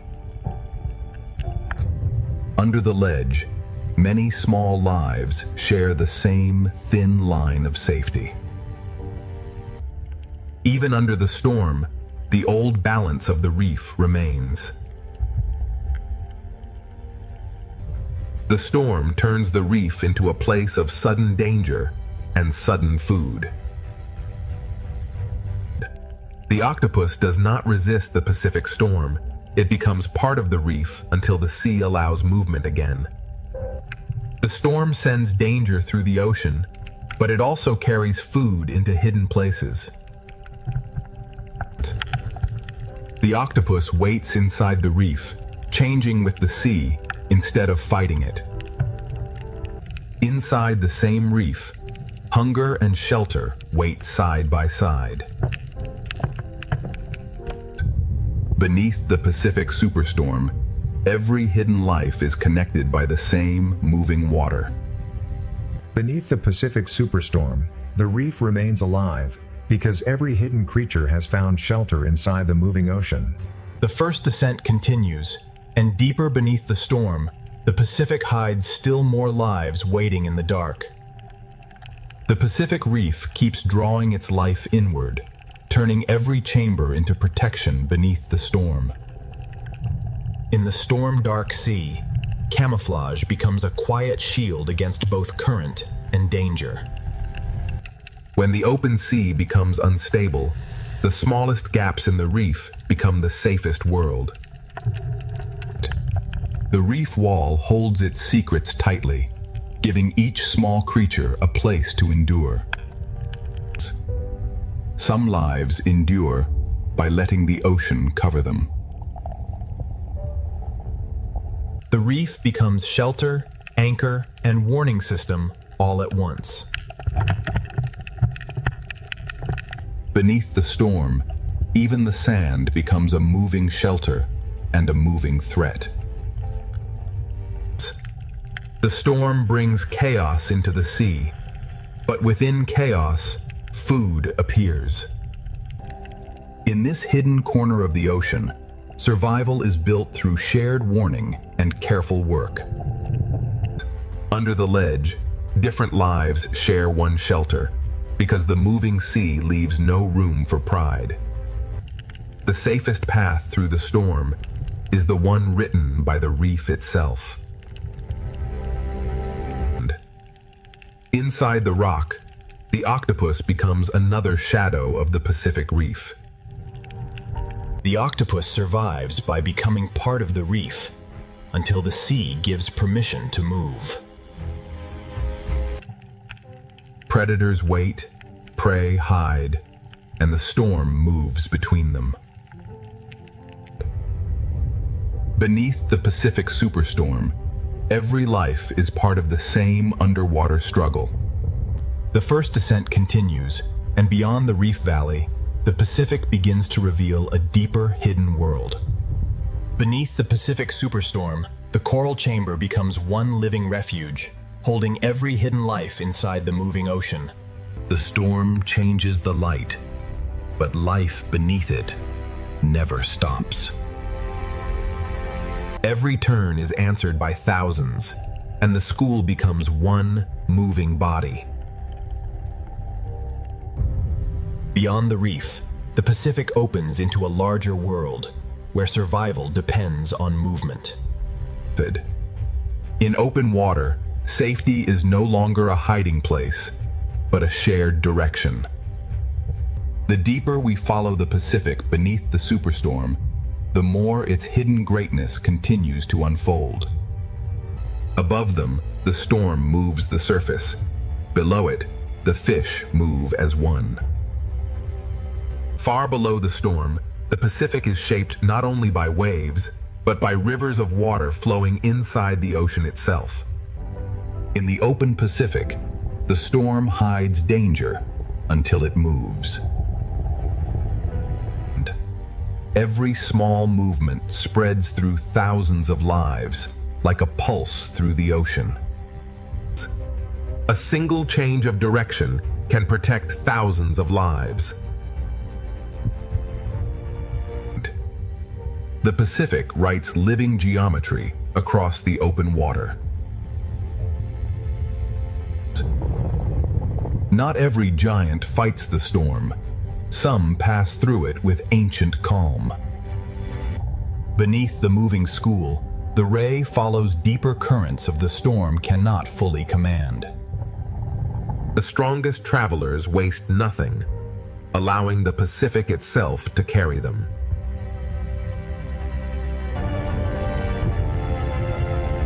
In the open sea, every creature reads the storm differently.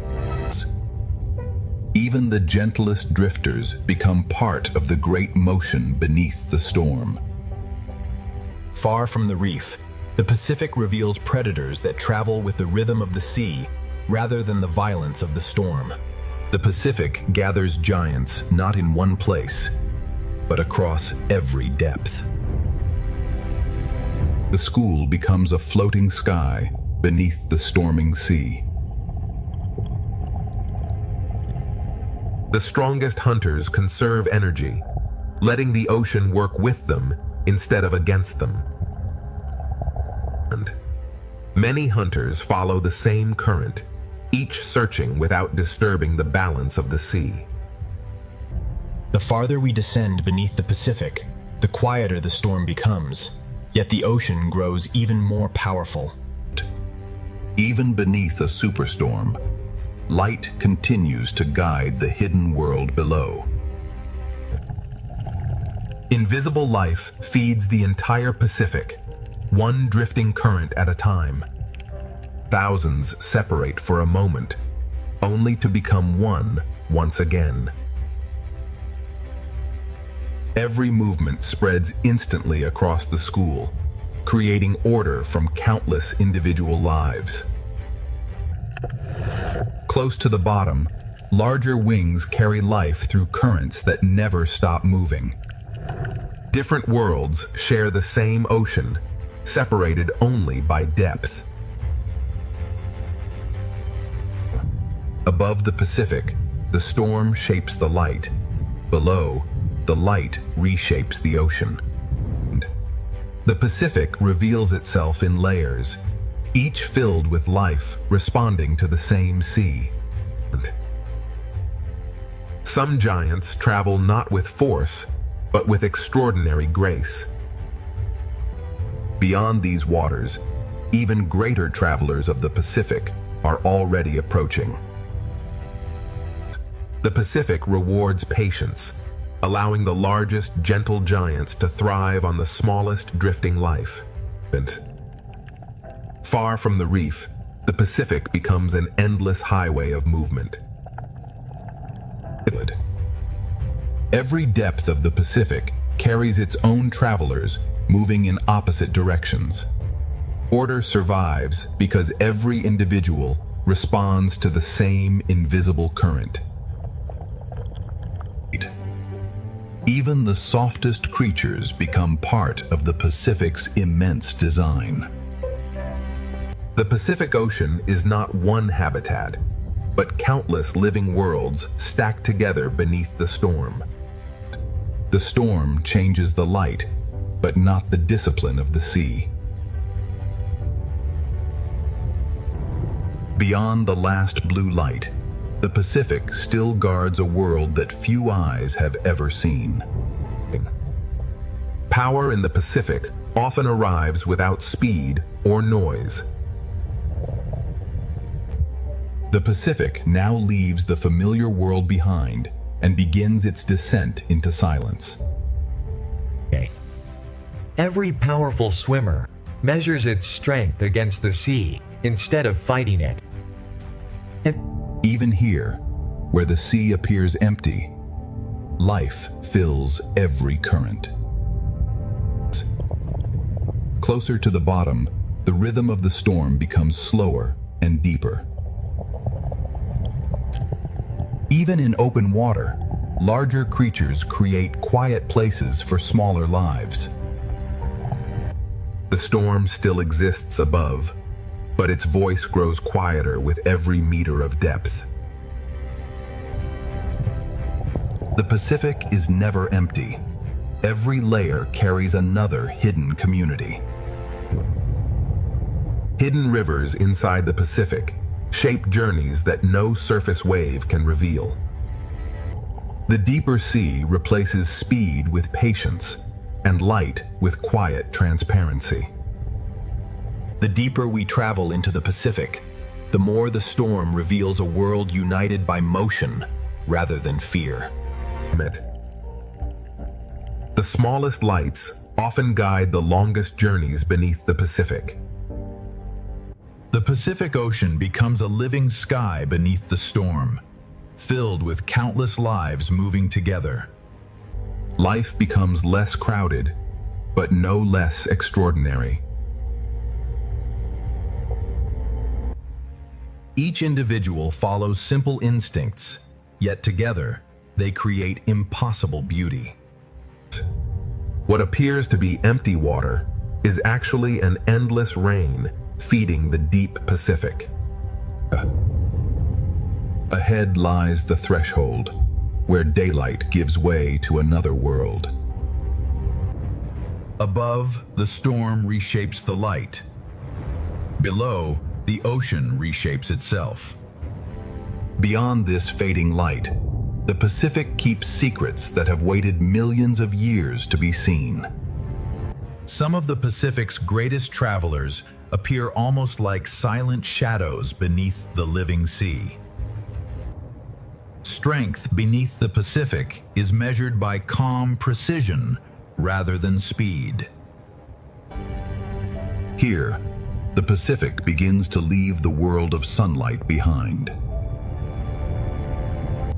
The storm still exists above, but its power is now remembered only through the currents.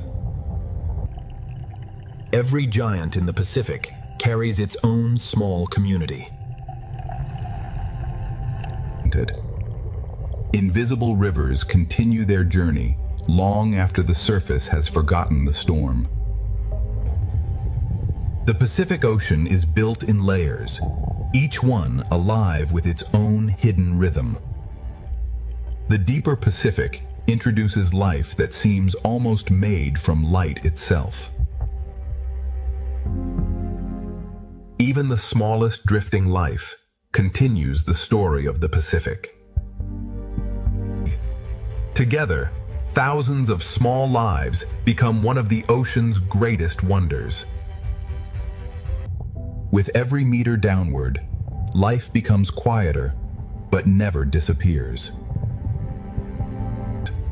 Beyond these endless waters, the greatest giants of the Pacific are waiting beneath the storm.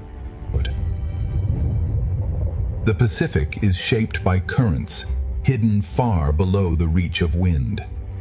Beneath the Pacific superstorm, the ocean's largest travelers move with a calm older than the waves. Some lives remain only as passing shadows until the deep sea chooses to reveal them.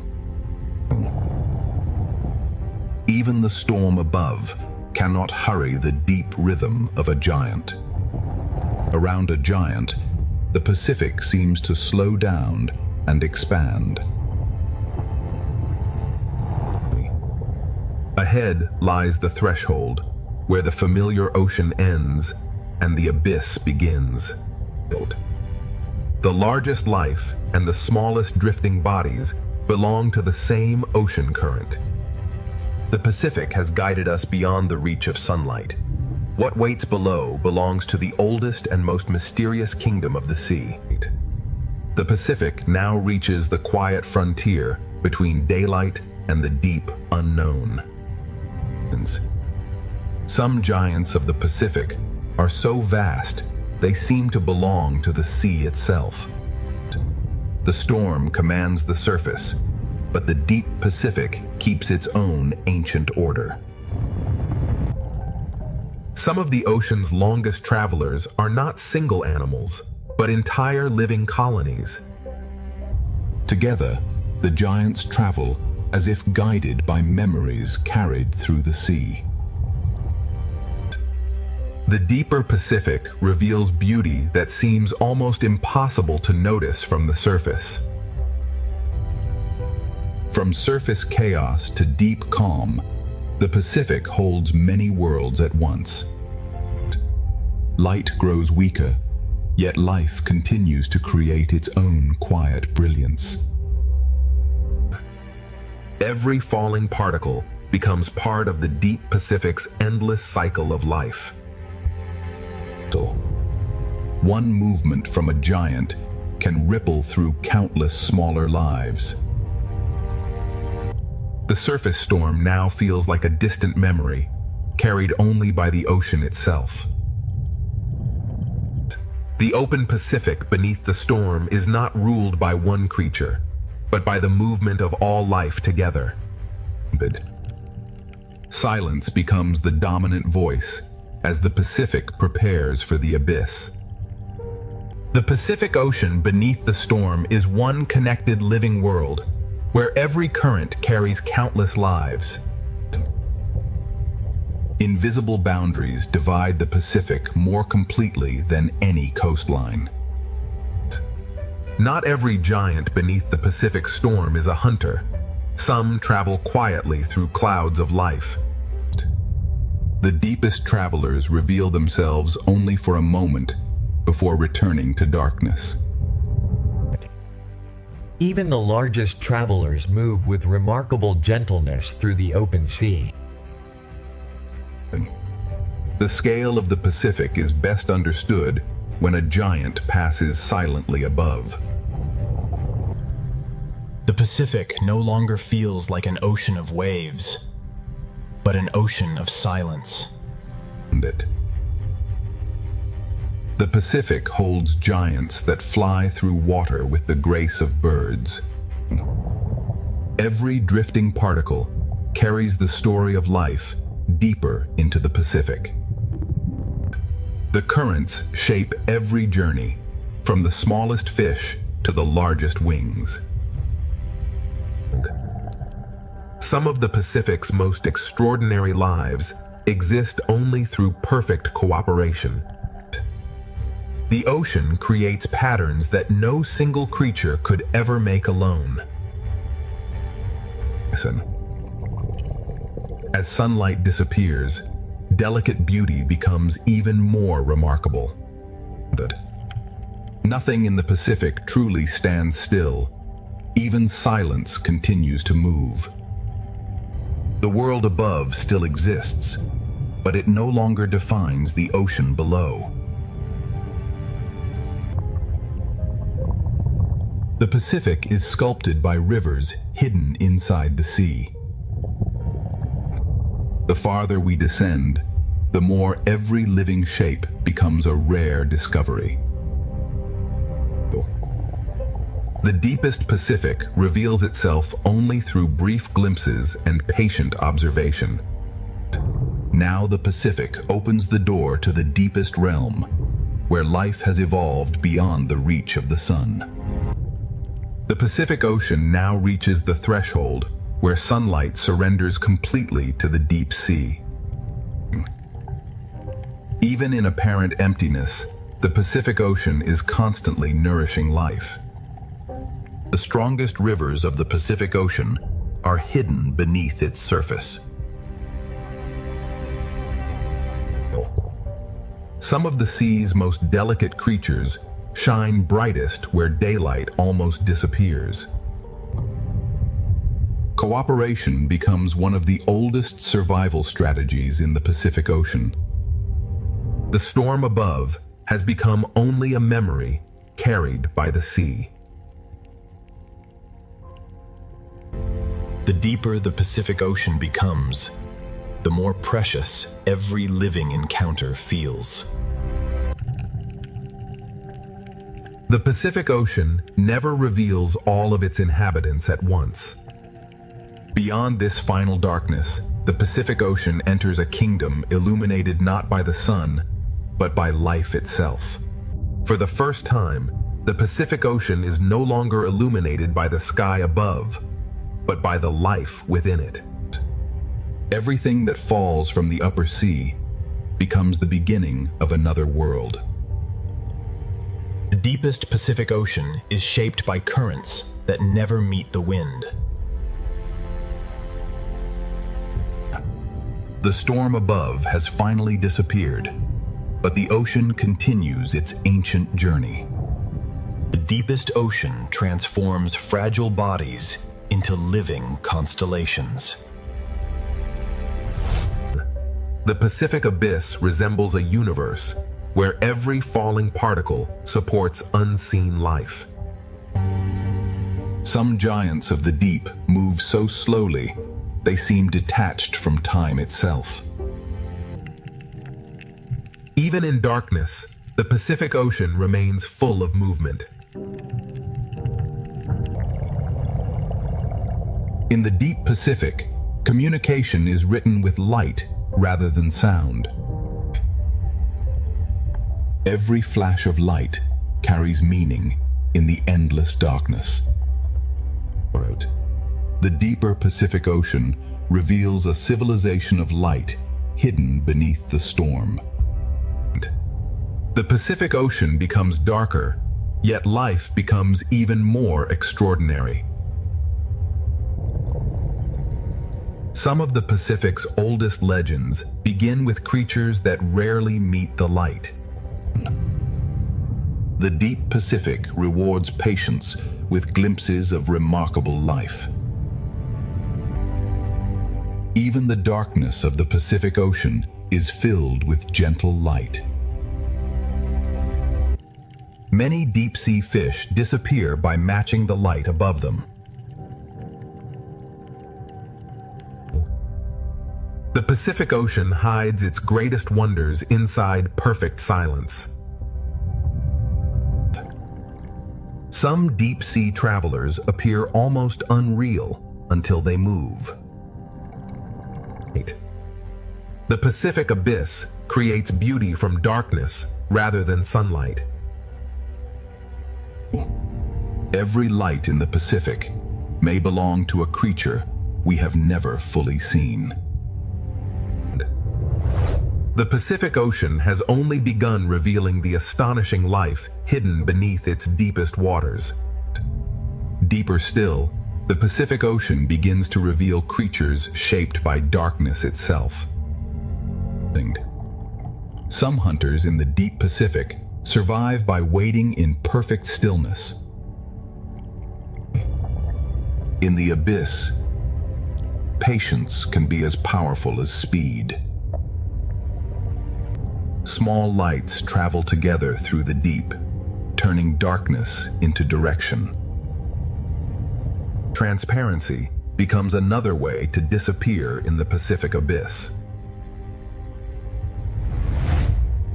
In this world, light can attract, warn, confuse, or conceal. Every flash in the deep Pacific may be a message written for survival. The abyss is not empty darkness. It is a slow ballet of fragile bodies. Every depth of the Pacific has its own rules, its own lights, and its own hidden lives.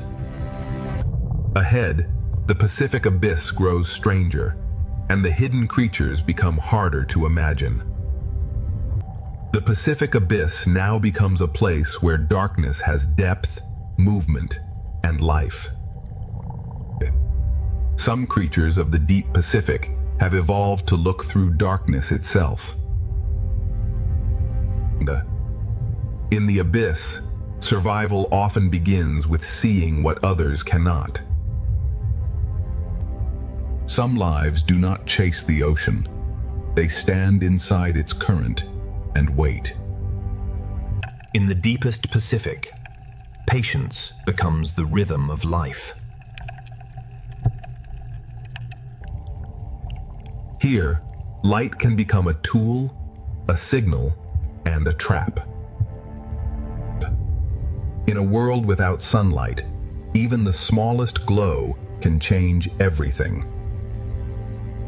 The Pacific abyss survives through stillness, light, pressure, and astonishing adaptation.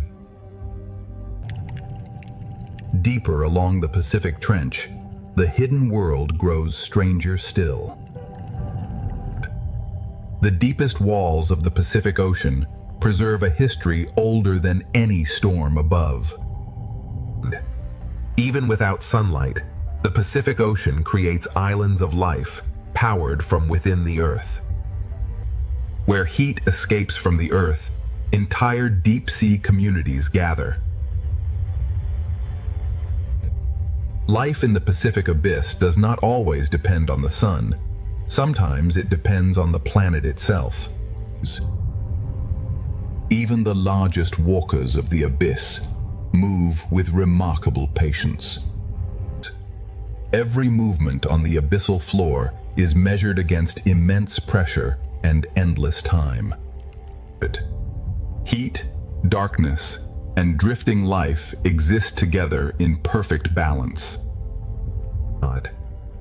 Camouflage remains one of the oldest survival strategies, even in complete darkness. The Pacific Ocean proves that life can flourish wherever energy can be found. Beyond the last hydrothermal light, the Pacific Ocean still guards mysteries waiting in absolute darkness. Beyond the vent fields, the Pacific Ocean enters a darkness that feels almost endless. Even the darkest walls of the Pacific hold lives adapted to pressure and silence. In the abyss, camouflage is not color alone, but shape, patience, and stillness. Every movement here is slow because the deep Pacific wastes nothing. What falls from above becomes a feast for those waiting below. The abyssal floor survives through patience, recycling, and the endless rain of the sea. Above the trench floor, hunters write their presence with light. The deep Pacific is a world where danger and beauty often share the same glow. Far beneath the Pacific storm, the abyss is not empty. It is a hidden system of survival. Deeper in the Pacific Trench, the hidden world grows quieter, stranger, and even more ancient. The deeper basin of the Pacific Ocean holds life so quiet it almost becomes part of the darkness. Here, survival is built from patience and the endless rain from the upper ocean. Even the smallest reach matters in the deep Pacific.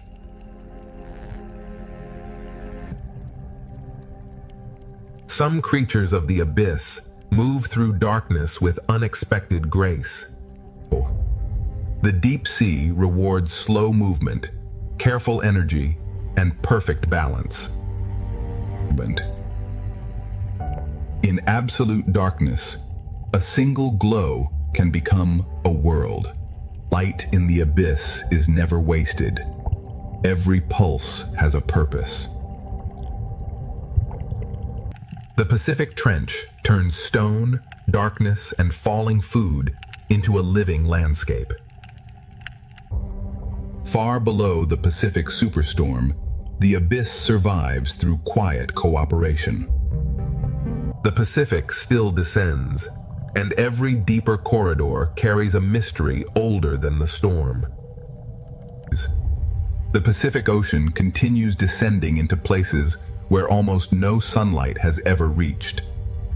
Pressure has shaped even the simplest movement into remarkable efficiency. Even the smallest inhabitants reshape the life surrounding the Pacific Trench. Some creatures of the Pacific become almost invisible, except for the light they choose to reveal. Transparency becomes one of the greatest disguises in the deep sea.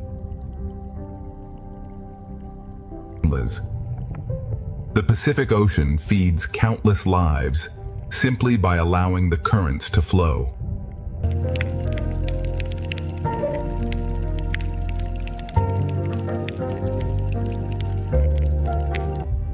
In the Pacific Abyss, even the most fragile life becomes part of the deep current.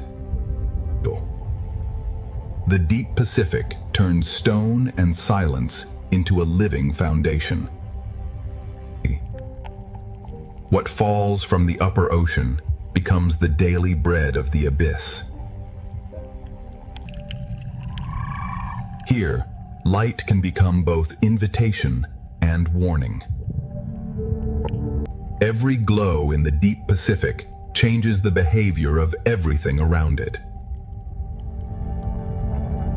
In the abyss, a body can become a message written in light. The deep sea is not empty space, but a layered world of signals, patience, and pressure. On the trench ledge, life survives by wasting nothing and waiting well.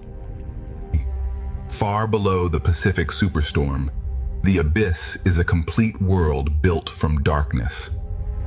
The Pacific still descends, and its deepest secrets are waiting beyond the next darkness. The deepest Pacific Ocean is not empty. It is simply too patient to reveal itself quickly. Here, survival is built from what the upper sea sends down.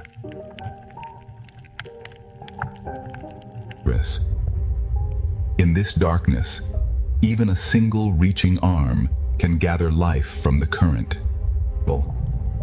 Grace still exists in the abyss, even where the sea is ruled by pressure. Every creature here moves as if the deep sea has taught it economy. In the Pacific Abyss, a single glow can become an entire landscape. Light here is never decoration, it is survival. The deepest Pacific writes messages in brief flashes no surface creature can read. Far below the Pacific superstorm, darkness becomes an ecosystem. The storm above is gone from sight, but the Pacific still leads us deeper into its oldest darkness. The deeper Pacific Ocean now feels almost motionless, yet every particle is still part of life.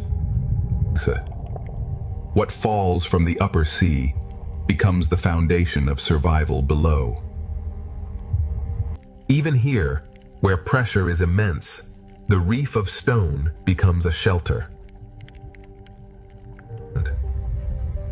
Transparency allows life to disappear inside the darkness without leaving the sea. The Pacific Abyss hides beauty by making it almost weightless. Small lights mark the paths of lives that rarely meet the surface. Above the trench floor and below the open dark, every layer carries its own quiet survivors. In the deep Pacific, light becomes language, warning, and disguise. The abyss is not empty darkness. It is a slow living map of adaptation. The Pacific still descends, and the next darkness promises creatures shaped by depths beyond imagination. The Pacific Ocean now enters a depth where silence feels ancient. On the deepest shelves, life survives by using every fragment the sea delivers. The abyssal floor is a world of slow work and endless recycling. Even in the oldest darkness, the Pacific Ocean can move with grace. Every creature here saves energy because the deep sea gives nothing easily. Above the abyssal floor, small lights mark the paths of hidden travelers. In the deep Pacific, the boundary between body and water can almost disappear. Here, light is not decoration. It is a language of survival. Far below the Pacific superstorm, the abyss is a complete world built from patience and light.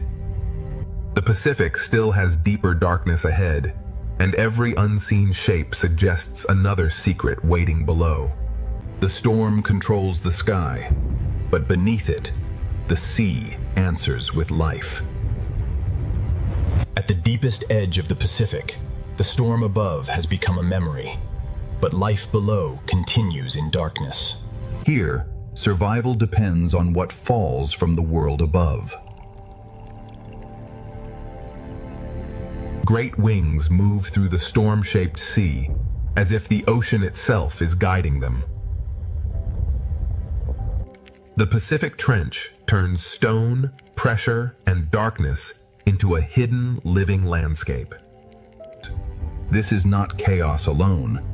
It is the Pacific reorganizing life through movement. The storm scatters life for a moment, but the current brings it back together. In this realm, a single point of light can change the entire sea around it. Light becomes language, warning, and survival in the deepest Pacific. Beneath the Pacific superstorm, life survives not by escaping the force, but by becoming part of it. Even here, where darkness feels endless, the ocean still carries grace. The Pacific Ocean is no longer resisting the storm, it is turning the storm into movement. The abyss survives through patience, recycling, and the smallest gifts from the sea above. And every pulse of pressure becomes a new shape for survival. The dark Pacific is filled with fragile lights, each one moving through pressure and silence.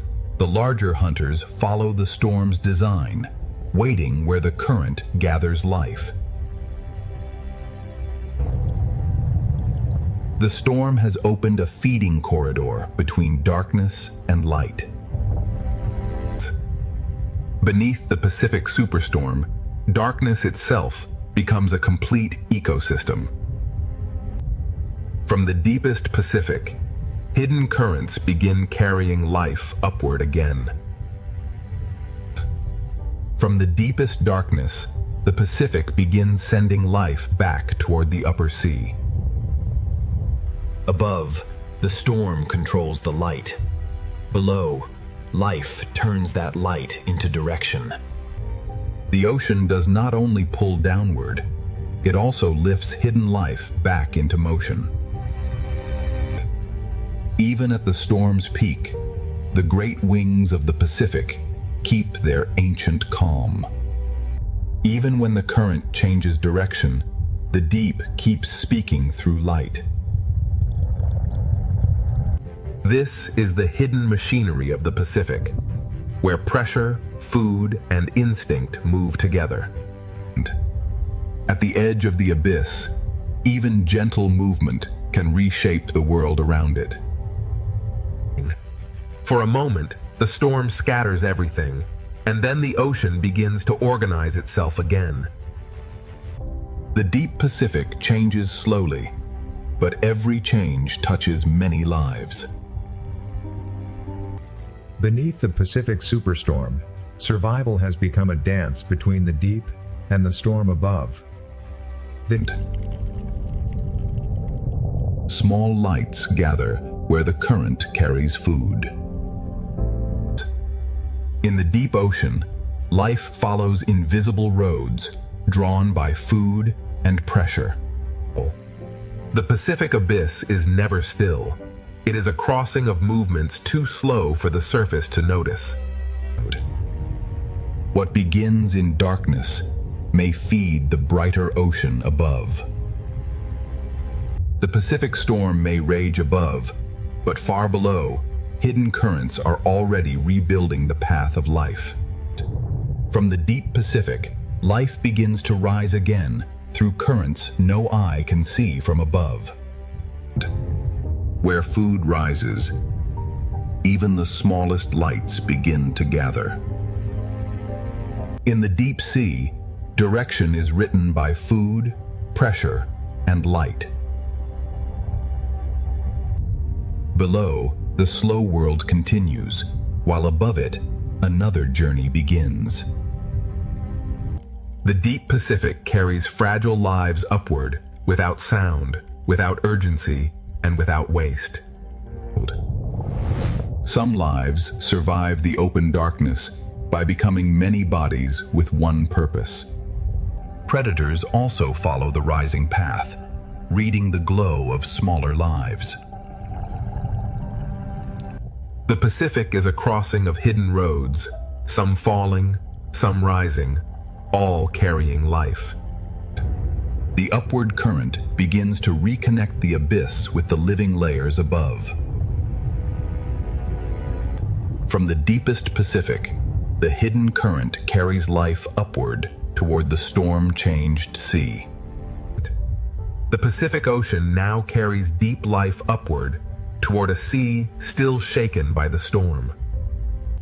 Where the current lifts food, hidden communities begin to gather.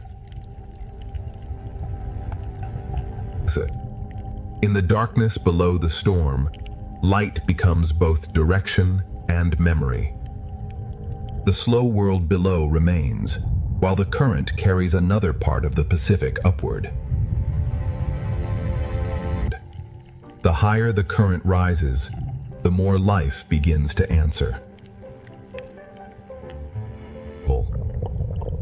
The deep Pacific survives through forms that are both fragile and perfectly connected. Predators follow the same invisible road, waiting for light, movement, and opportunity. The Pacific is never still. It is a meeting place of currents moving in different directions. The deep current is now approaching the storm-shaped layers of the upper sea.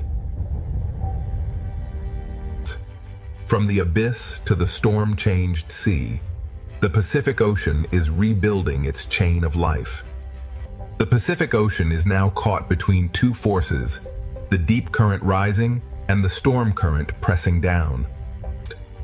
Where currents collide, the ocean creates confusion, but also new feeding grounds.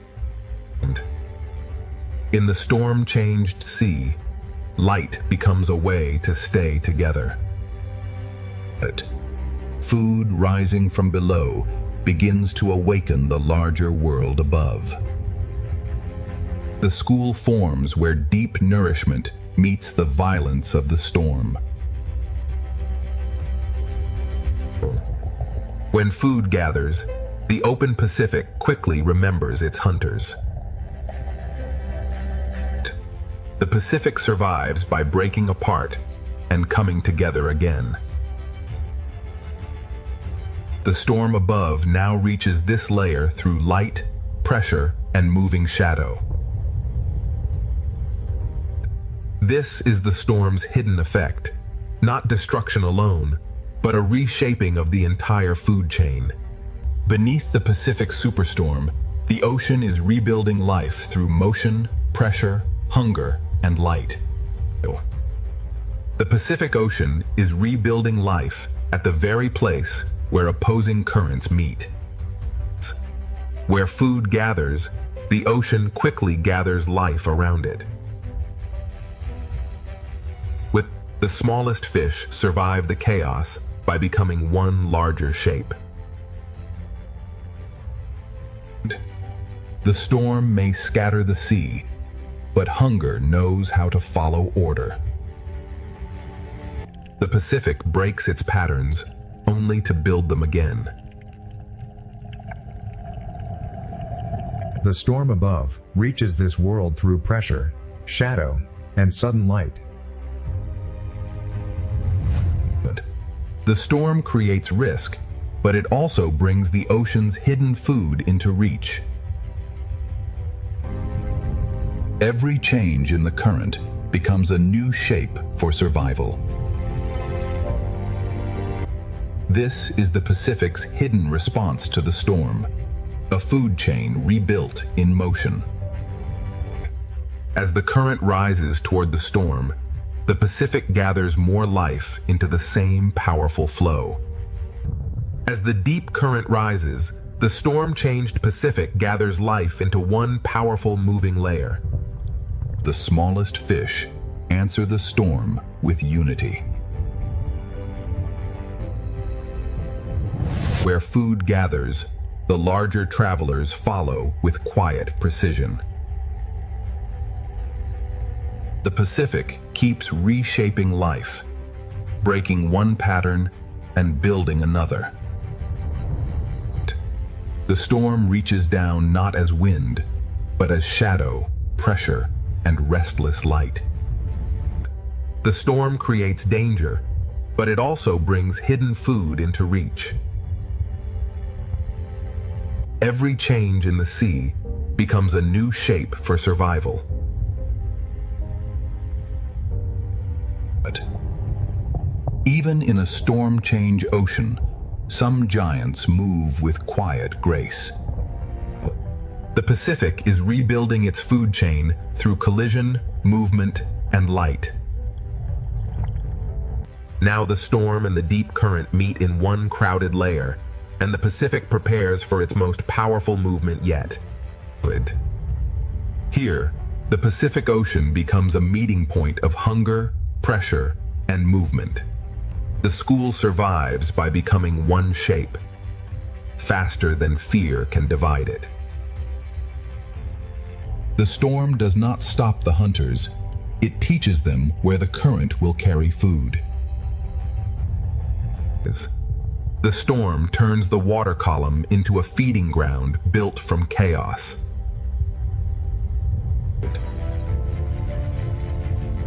Every surge writes a new shape across the living Pacific. From above, the storm sends darkness and light in waves through the sea. Even in the strongest movement, The great wings of the Pacific keep their calm. The Pacific gathers its creatures into layers, each one following a different current. The storm does not simply disturb the ocean. It rearranges life into new patterns. Beneath the Pacific superstorm, the ocean has become a vast engine of survival. The Pacific Ocean has become a moving engine, where every current carries hunger, shelter, and life. In the crowded sea, survival depends on moving before danger becomes visible. The hunters do not need to rush. The storm itself gathers the ocean around them. Food rises from the deep, and the upper sea awakens around it.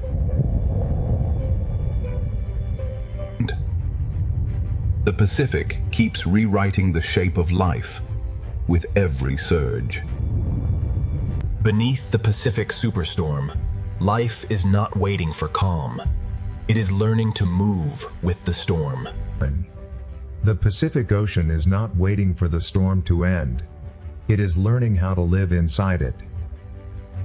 1,000 small decisions become one living shield. The hunters follow the rhythm of the current, not the chaos of the storm. The storm opens brief windows of food, and the ocean rushes to answer. Every current redraws the map, and every school becomes a moving answer. The storm controls the light, but life controls its response. In the strongest movement, some giants survive by becoming calm itself. The Pacific becomes one vast exchange of food, movement, and survival. The storm breaks the ocean apart, and the ocean builds itself again. Beneath the Pacific superstorm, survival is no longer stillness. It is the power to move with everything. The Pacific Ocean is now moving in every direction, yet life continues to find rhythm inside the force. And when pressure increases, the smallest lives answer by becoming stronger together. The hunters wait for the ocean to create opportunity.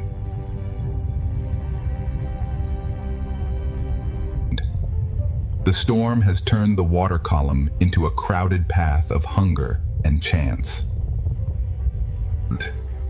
The Pacific breaks one living shape into many, then gathers it back again. At last, beneath the Pacific Ocean, the storm begins to loosen its grip. The smallest fish feel the change first, spreading back into the sea as pressure begins to ease.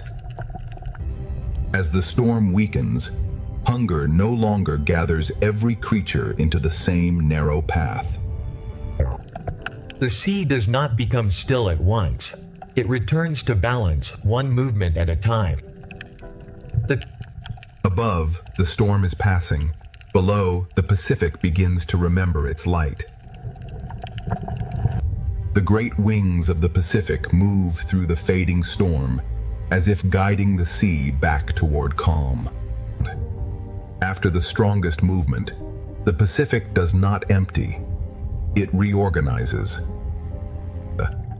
Clarity returns not as silence, but as a new order moving through the water.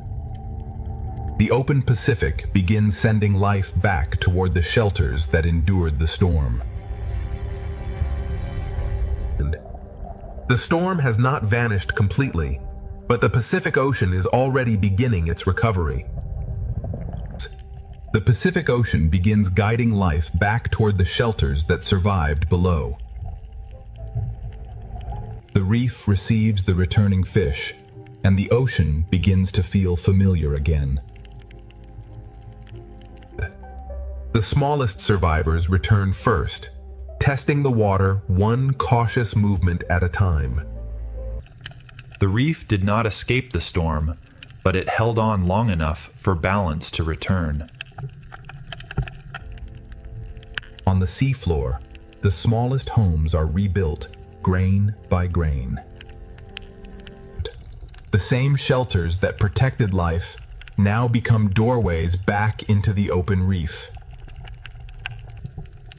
The Pacific Ocean does not return to peace all at once.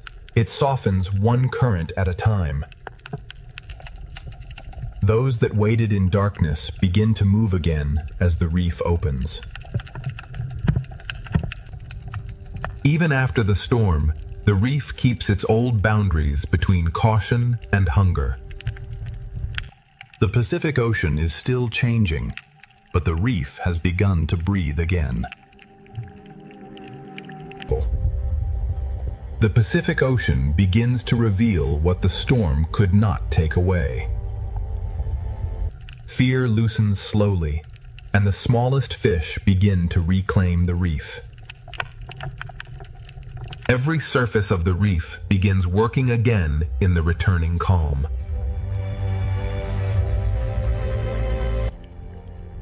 After the storm, even the seafloor begins rebuilding its small doorways.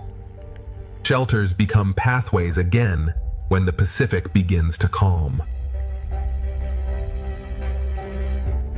The light returns softly, and with it, the reef remembers its rhythm. Those who endured in stillness now return to movement. The open sea and the reef begin reconnecting after the storm. The Pacific Ocean is still moving, but the violence has begun to leave the light. After the superstorm, the Pacific does not begin again from nothing. It continues from everything that survived. Everything that survived the storm now becomes part of the Pacific Ocean's recovery. The smallest fish return to the reef slowly, carrying the first signs of calm. The reef begins working again through thousands of quiet movements. Even the smallest homes beneath the sea are rebuilt with patience. The shelters of the storm now become pathways back into the open reef. Life that waited in darkness now moves again through returning light. The reef and the open Pacific begin sharing life again. The storm has passed through the light, leaving the ocean clearer than before. Recovery is not silence. It is the return of every rhythm that belongs to the sea. Beneath the Pacific Ocean, the storm has become memory, and life continues forward. The Pacific Ocean does not forget the storm, but it has already begun moving beyond it. The smallest lives return first, trusting the reef one movement at a time. Every small movement shows that the reef is alive again. After the storm, even the sand remembers how to hold life. The shelters that protected life now open back into the sea. Those that endured in darkness now return to the colors of the reef. The reef and the open Pacific begin sharing the same calm current again. The storm has passed through the light, and the Pacific begins to shine again. Recovery is not a single moment. It is the return of every rhythm that belongs to the ocean. Beneath the Pacific Ocean, the storm has ended its strongest chapter, but life continues writing the next one. The Pacific Ocean continues forward, carrying the memory of the storm inside a calmer sea. The smallest survivors now move with a new confidence across the reef. The reef recovers through thousands of quiet actions too small to see from above. Even the seafloor begins to rebuild its order after the storm. The places that once held fear now become pathways back into life. The reef's hidden survivors return to motion as the Pacific light comes back. The reef and the open Pacific begin to breathe together again. The violence has left the light, but the light still remembers the storm. The Pacific Ocean heals through rhythm, not stillness. After the Pacific superstorm, life does not simply survive, it begins to spread again. After the storm, the Pacific Ocean begins to widen again, giving life room to move. The reef's smallest workers return quietly, repairing the world without sound. Every hidden corner begins to work again as the Pacific settles. The storm changed the sand, but life has already begun writing new paths across it. Food still moves through the water, but now the sea carries it with softness. Those that waded through darkness now return to color, motion, and choice. The reef and the open Pacific reconnect through every returning school. The sky above has calmed, and the Pacific begins to glow from within. The Pacific Ocean recovers not by standing still, but by restoring every living rhythm. The storm has passed, but the Pacific Ocean carries its lesson forward in every current. The Pacific Ocean carries the memory of the storm, but life now moves with calm purpose. What once became shelter now becomes a place of movement again. The reef returns through thousands of quiet acts of survival.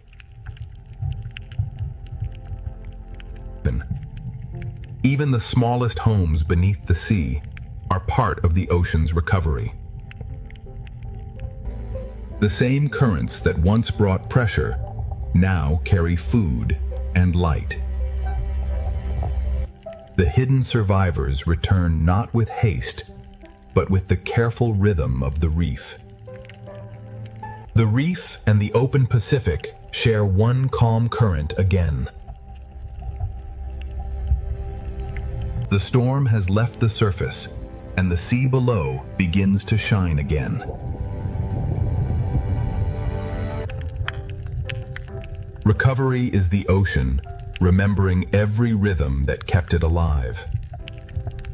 The Pacific Ocean has endured the superstorm, and now every current carries life forward. After the storm, the Pacific Ocean does not pause. It carries life onward through every gentle current. The reef's recovery begins in small movements, repeated thousands of times. What held firm beneath pressure now becomes part of the ocean's renewal. Even the smallest doorway beneath the sea becomes a sign that life has continued. The same ocean that brought danger now carries food, light, and renewal. The hidden survivors return to the open reef, carrying the memory of stillness into motion.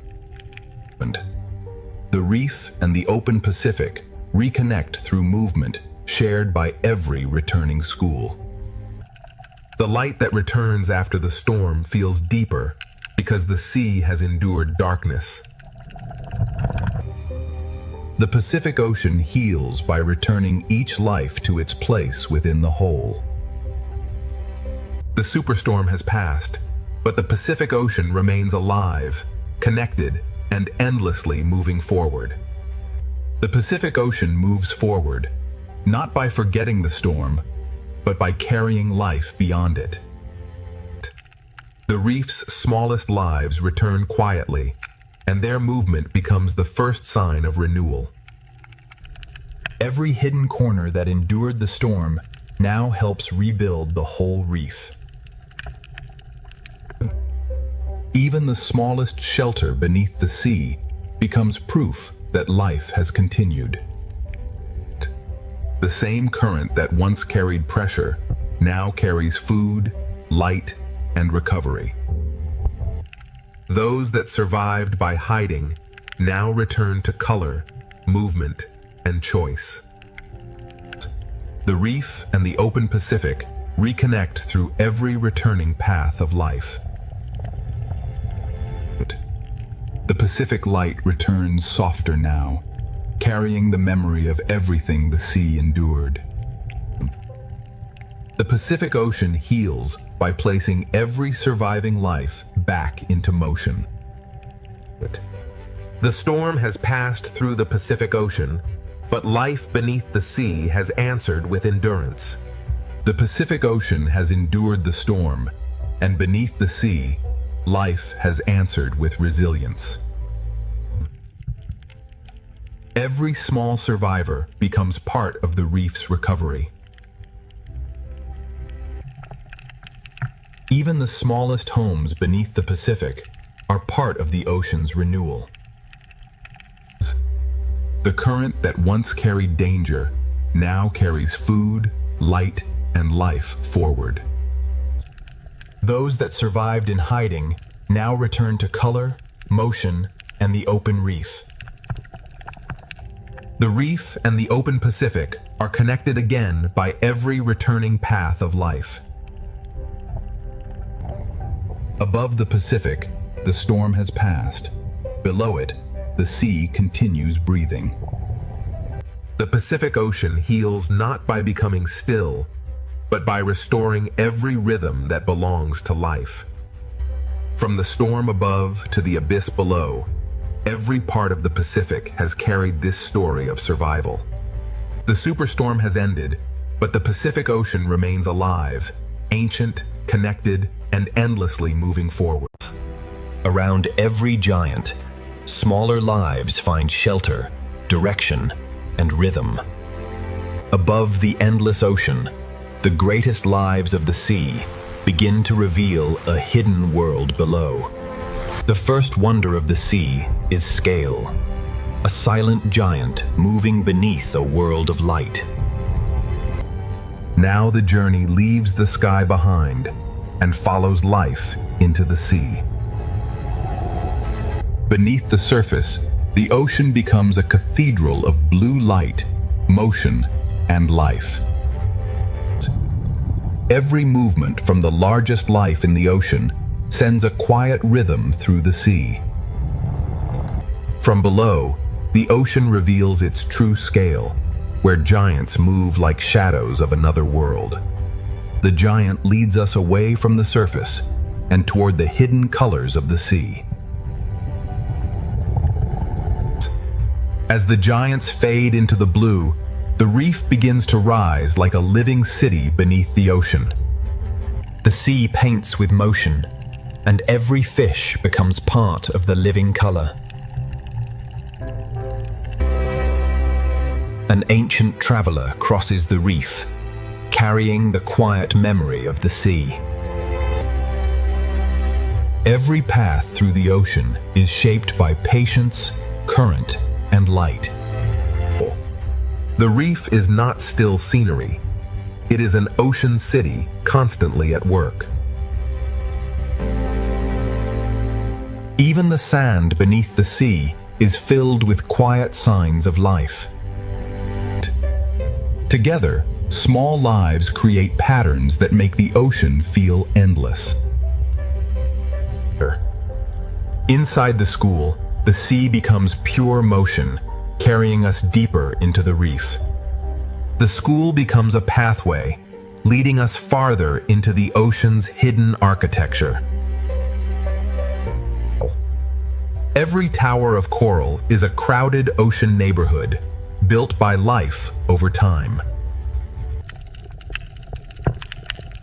Color here is not decoration, it is the language of the reef. The reef holds secret spaces where the ocean slows down and becomes quiet.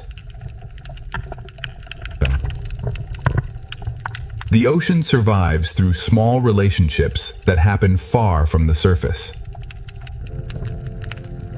What looks like one wall is really thousands of lives holding the reef together. From every hidden corner, the reef opens again toward the wider sea. Beyond the reef wall, the ocean brings back the grace of a larger world. Some creatures seem to fly through the sea, turning the ocean itself into sky. The reef has shown its colors, but the open ocean is still calling us forward. The reef begins to fall away, and the wider ocean invites us into deeper blue. At this edge, the ocean changes mood without losing its beauty. Small fish become one living shape, turning the sea into motion. And inside the school, the ocean feels endless, alive, and perfectly connected. Beyond the reef, another gentle giant rises from the blue. The ocean's largest travelers move with a silence that makes the sea feel sacred. Around every giant, smaller lives find shelter, direction, and rhythm. From below, the sea turns a living giant into a moving constellation. The giant fades into the blue, but its path leads us back toward the living reef. From open blue back to coral color, the ocean keeps unfolding one world into another. The ocean has brought us back to the reef, where color becomes the next great discovery. Every opening in the coral leads to another chamber of life. The reef is not a single place, but a maze of living rooms beneath the sea. Among the colors, ancient travelers pause as if the ocean itself is breathing. The deeper we look, the more the ocean fills every space with life. Small lives gather into great movement, and the sea becomes a living pattern. Here, the ocean becomes a theater of color, scale, and silent motion. Everything in the reef is connected by currents too soft for the eye to measure. From sky to surface, from surface to reef, the ocean has opened the door to its hidden kingdom. Ahead lies the coral kingdom, where the ocean's colors will become even more alive. The first chapter does not end with discovery. It opens wider into the living colors of the sea. Every wall of coral becomes a doorway, and every doorway leads deeper into the ocean's design. Beneath the moving colors, the ocean floor holds quieter lives that keep the reef alive. The sea gathers small lives into shapes that feel larger than the reef itself. Inside the school, the ocean becomes a river made entirely of life. Ancient travelers pass through the reef as if they know every current by memory. The reef, the giants, and the open sea are never separate. They are one moving world. From the smallest cleaner to the largest shadow, the ocean builds wonder in layers. A single coral tower can feel like a whole ocean when every surface is alive. The ocean has shown us its entrance, and now the Coral Kingdom is ready to reveal its full brilliance. The Coral Kingdom opens wider, and the ocean turns color into living motion. Every bright surface of the sea hides a smaller world working quietly beneath it. The deeper we follow one small life, the larger the ocean becomes. In the calmest spaces of the sea, ancient travelers move as if time itself has slowed. Life does not simply pass through the reef. It shapes the ocean with every movement. When thousands move as one, the sea becomes a single breathing shape. The ocean connects tiny sparks of life with giants moving silently above. Even beneath the brightest reef, the seafloor holds its own quiet choreography. The ocean keeps lifting us from detail into wonder, from one hidden life into thousands more. The first chapter has opened the door, but the brightest heart of the ocean is still ahead. The ocean draws us deeper, where every color seems to lead toward another hidden world. Continuing through the gateway, we observe the stunning bioluminescence of the coral pillar, teeming with life as the silver spratfish. The reef hides its wonders in chambers, and each chamber opens like a secret beneath the sea. Even the quiet floor of the ocean is filled with movement, patience, and design. From the sea floor to the open water, the ocean is always rising into motion. Through the living cloud, an ancient traveler appears again, carrying the calm rhythm of the reef. The reef, the turtle, and the open sea move together as one long breath. Every layer of the ocean leads the eye forward, from small color to giant shadow. This living amphitheater is only the beginning of the ocean's deeper brilliance. Ahead, the ocean's coral kingdom waits in full color, ready to pull us even deeper. The ocean pulls us deeper, where color gathers into a living cathedral beneath the sea.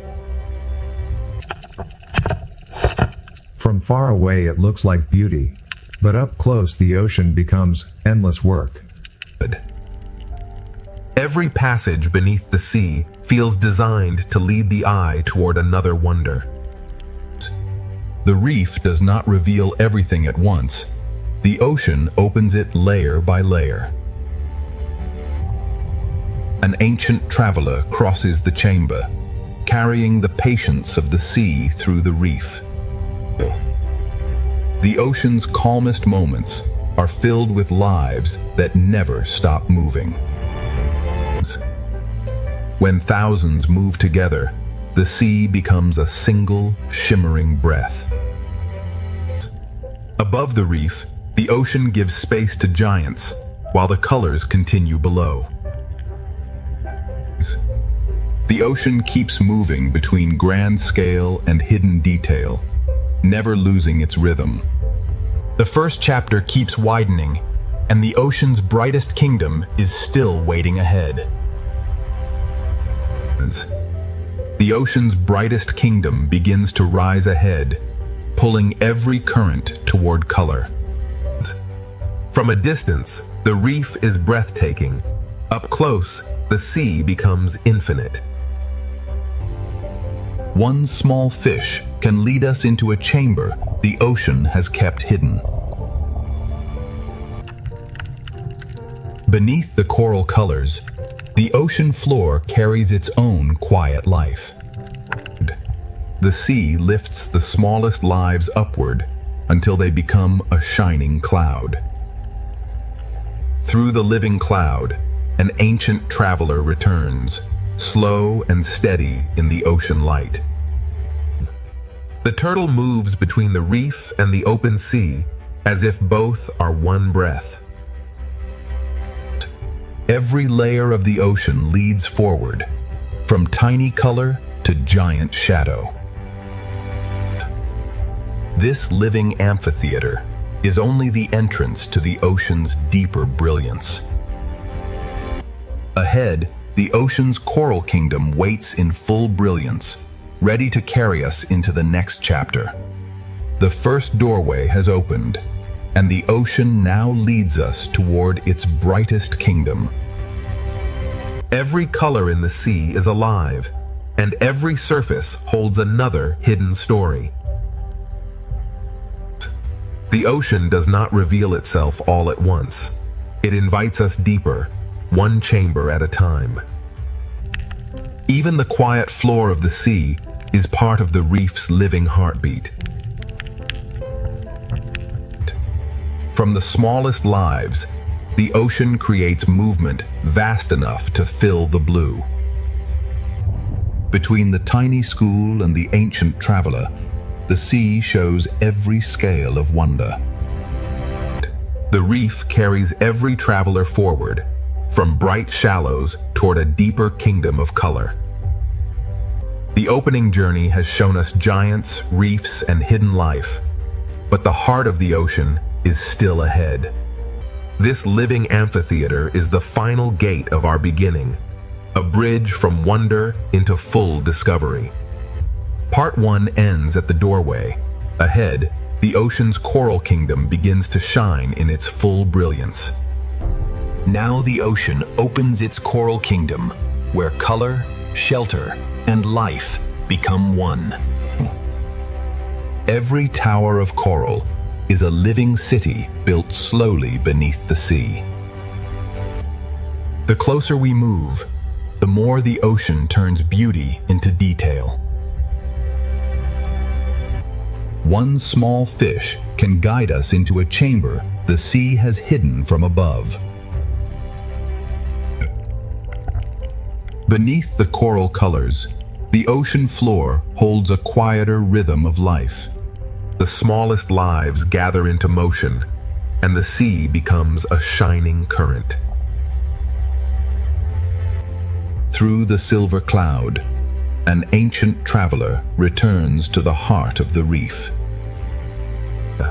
The turtle moves through the coral kingdom as if every current knows its path. Here, the reef becomes a kingdom of layers, each one alive with movement.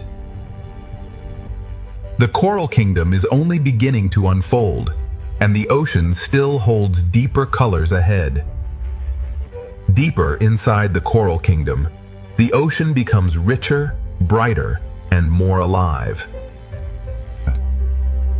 The ocean's brilliance is built by lives almost too small to see. Each doorway in the reef reveals another secret room beneath the sea. Even below the colors, the ocean floor continues the story in silence. The sea turns tiny bodies into one great moving light. Through motion, the ocean guides us from one living scene to the next. The reef's colors are not still. They move, feed, hide, and return. Above the coral kingdom, the ocean still carries the grace of giants. From shadow to color, the sea connects every layer of life. The coral kingdom stretches farther ahead, and the ocean's living colors are still unfolding. The ocean's colors continue to unfold, revealing a kingdom built from movement and light. The closer we look, the more the sea turns color into countless living details. one small fish can lead us deeper into the ocean's secret architecture. Beneath the bright coral, the ocean floor keeps its own quiet rhythm. The sea gathers its smallest lives into a shining cloud that moves as one. Through motion, the ocean leads us from hidden detail into wider beauty. Every current in the reef carries color, food, shelter, and direction. Above the reef, the ocean still makes space for giants moving in silence. The shadow of a giant passes over thousands of smaller lives, all connected by the same sea. The coral kingdom keeps expanding, and the ocean still has more hidden chambers to reveal. The coral kingdom leads us inward, where the ocean hides its most delicate rooms. Inside each hidden chamber, the sea becomes quieter, closer, and more alive. The ocean's smallest workers keep the kingdom shining from within. The reef guides us from one living doorway to the next.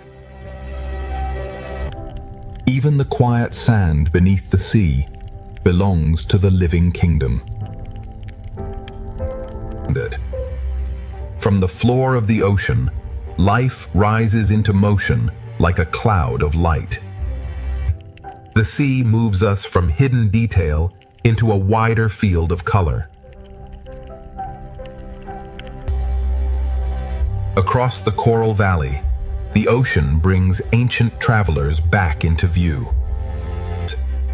The turtle carries the calm of the reef through a kingdom always in motion. The coral kingdom breathes through every layer, and the ocean still opens farther ahead. The coral kingdom has shown its layers, but the ocean is still guiding us beyond the reef. Before the reef falls behind, the sea reminds us that every detail here is alive. The final chambers of the reef glow like memories the ocean asks us to carry forward. Even at the edge of the kingdom, the ocean floor continues its quiet work. The reef sends its smallest lights upward, preparing the sea for a wider journey. Beyond the colors of the coral kingdom, the open sea begins to call again. The turtle follows the current from shelter toward the vast ocean beyond. The reef has been a kingdom of color, but the open ocean holds the giants of the next chapter. As the coral fades behind us, a larger shadow begins to rise from the blue. Part 2 leaves the coral kingdom behind, and ahead, the open ocean reveals its gentle giants. Before the giants fully appear, the reef sends one final wave of life into the open sea. The coral kingdom does not end suddenly. It fades slowly into the wider ocean. Even at the edge of the reef, the seafloor continues its quiet choreography. The reef lifts its smallest lights into the blue, as if preparing the ocean for something larger. The turtle becomes our guide from the colored reef into the calm blue distance. Behind us, color. Ahead, scale. Between them, the ocean carries every life forward. The open ocean begins to replace the reef with space, silence, and enormous grace. At this boundary, the coral kingdom becomes memory, and the sea ahead becomes possibility. The reef releases us gently, letting the current carry us toward the giants. Part 2 closes as the coral kingdom fades, and ahead, The open ocean prepares to reveal its gentle giants. The reef falls behind like a memory, and the ocean ahead begins to grow larger. Beyond the coral kingdom, the sea becomes quieter, wider, and filled with expectation. Even where the reef begins to disappear, the ocean still carries traces of its color. The small fish leave the reef in waves, carrying its rhythm into the open sea. The turtle moves between worlds, leaving color behind and entering the quiet blue. Behind us lies shelter. Ahead waits scale, silence, and the calm power of giants. The ocean opens vertically now, with life moving above, below, and far ahead.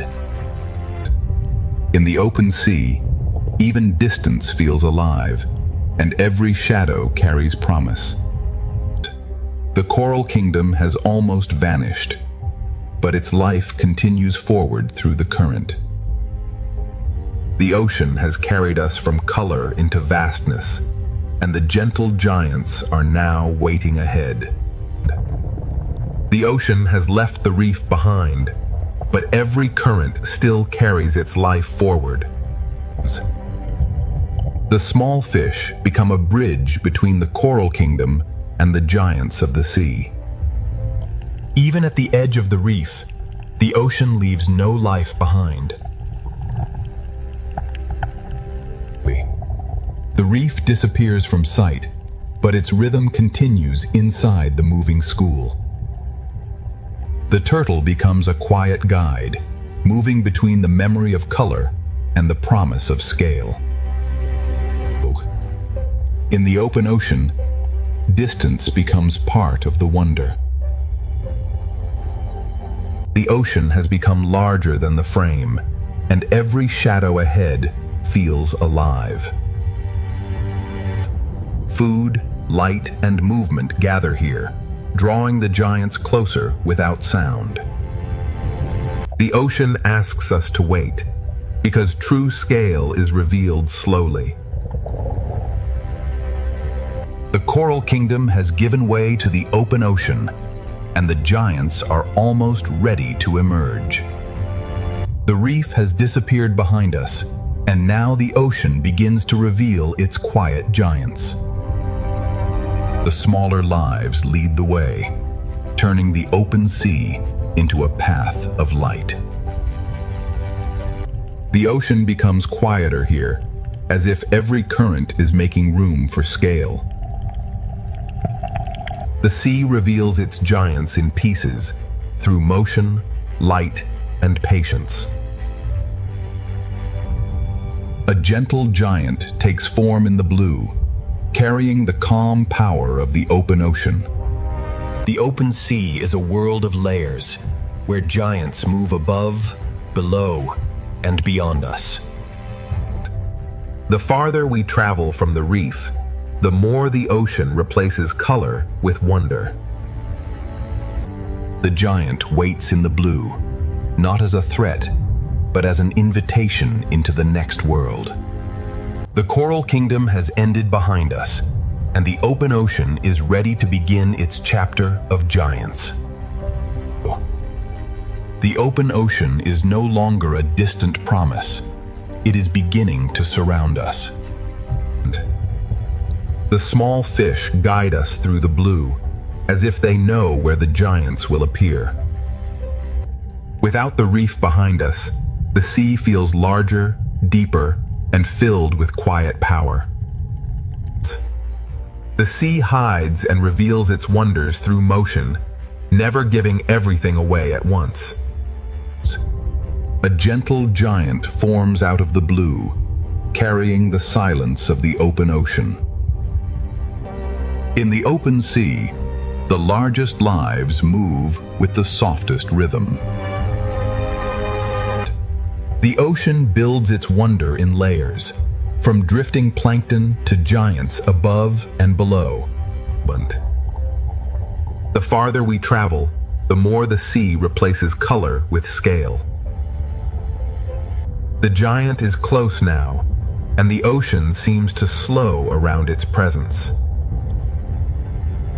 Part 2 leaves us at the edge of vastness, where the gentle giants of the ocean are ready to take the story forward. The ocean has left the reef behind, but every current still carries its life forward. The small fish become a bridge between the coral kingdom and the giants of the sea. Even at the edge of the reef, the ocean leaves no life behind. The reef disappears from sight, but its rhythm continues inside the moving school. The turtle becomes a quiet guide, moving between the memory of color and the promise of scale.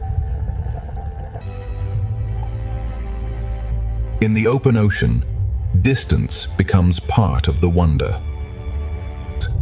The ocean has become larger than the frame, and every shadow ahead feels alive. Food, light, and movement gather here, drawing the giants closer without sound. The ocean asks us to wait, because true scale is revealed slowly. The coral kingdom has given way to the open ocean, and the giants are almost ready to emerge. Part 3 begins in the open ocean, where giants move with the calm power of the sea. The largest travelers in the ocean move without hurry, carrying entire worlds around them. From below, the sea turns a gentle giant into a moving sky. The giant leads us deeper into blue water, where the ocean becomes pure distance. Above the blue, other giants appear, moving through the sea as if flying through light. The open ocean is layered with quiet giants, each one moving in its own ancient rhythm. Between the smallest particles and the largest shadows, the ocean becomes one living system. Even the smallest fish can shape the open sea into patterns of astonishing beauty. The open ocean adds another rhythm, swift, graceful, and alive in the light. From giants below to swift travelers above, the open ocean is only beginning to reveal its scale. The open ocean reveals movement at every height, from swift travelers above to silent giants below. Speed in the sea can still feel peaceful when every movement belongs to the current. From below, even the swiftest animals become silhouettes of grace against the light. The fish lead us back downward, where the giants keep the ocean's slower rhythm. The open sea holds many speeds, but the giant carries the calmest one. Around one gentle giant, the ocean gathers small lives into a moving constellation. Some giants seem to fly, turning the ocean into a sky made of blue water. A shadow passes, and the small fish answer with one perfect turn. The open ocean is not empty space. It is a layered world of motion, scale, and light. Beyond these giants, the ocean still stretches farther, and more shadows are waiting in the blue. Farther into the open ocean, the blue begins to reveal even larger lives. The journey moves from one giant to another, guided only by fish, light, and current. In this deeper blue, size appears slowly, as if the ocean is shaping it from shadow. The ocean's giants do not rush. They let the sea move around them. Beside a giant, the ocean feels older, wider, and filled with quiet strength. From below, the giant becomes a moving horizon inside the sea. One slow movement from a giant can shift the rhythm of everything nearby. The open ocean holds speed and stillness together, each one balanced by the current. Here, the ocean becomes a vast living map, written in movement, shadow, and light. The giants have shown their scale, but the open ocean still carries us toward deeper blue. The giants fade into memory, but the ocean continues to draw us deeper into blue. In deeper water, the sea speaks more softly, but every movement feels larger. The open ocean changes mood slowly, trading brightness for depth. Even here, far from the reef, small lives still write bright lines through the sea. The school opens like a curtain, and the ocean beyond feels endless. The farther we travel, the more the sea becomes silence, space, and expectation. Above us, light still lingers. Below us, the ocean begins another story. The last bright fish lead us toward the edge of a deeper ocean. The sea grows darker, but its mystery remains gentle, alive, and waiting. Beyond the giants, the ocean prepares to reveal a quieter and deeper world. Beyond the giants, the ocean becomes quieter, and every small light begins to matter. Here, the sea no longer dazzles with color. It draws us in with silence. The smallest lights in the ocean become stars in a world without sky. The journey that began with giants now follows smaller lives into the deeper blue. The ocean changes its texture here, bending light as it carries us farther down. In deeper water, life becomes softer, stranger, and more carefully hidden. The deeper sea does not need bright color. It creates wonder with glow, shape, and silence.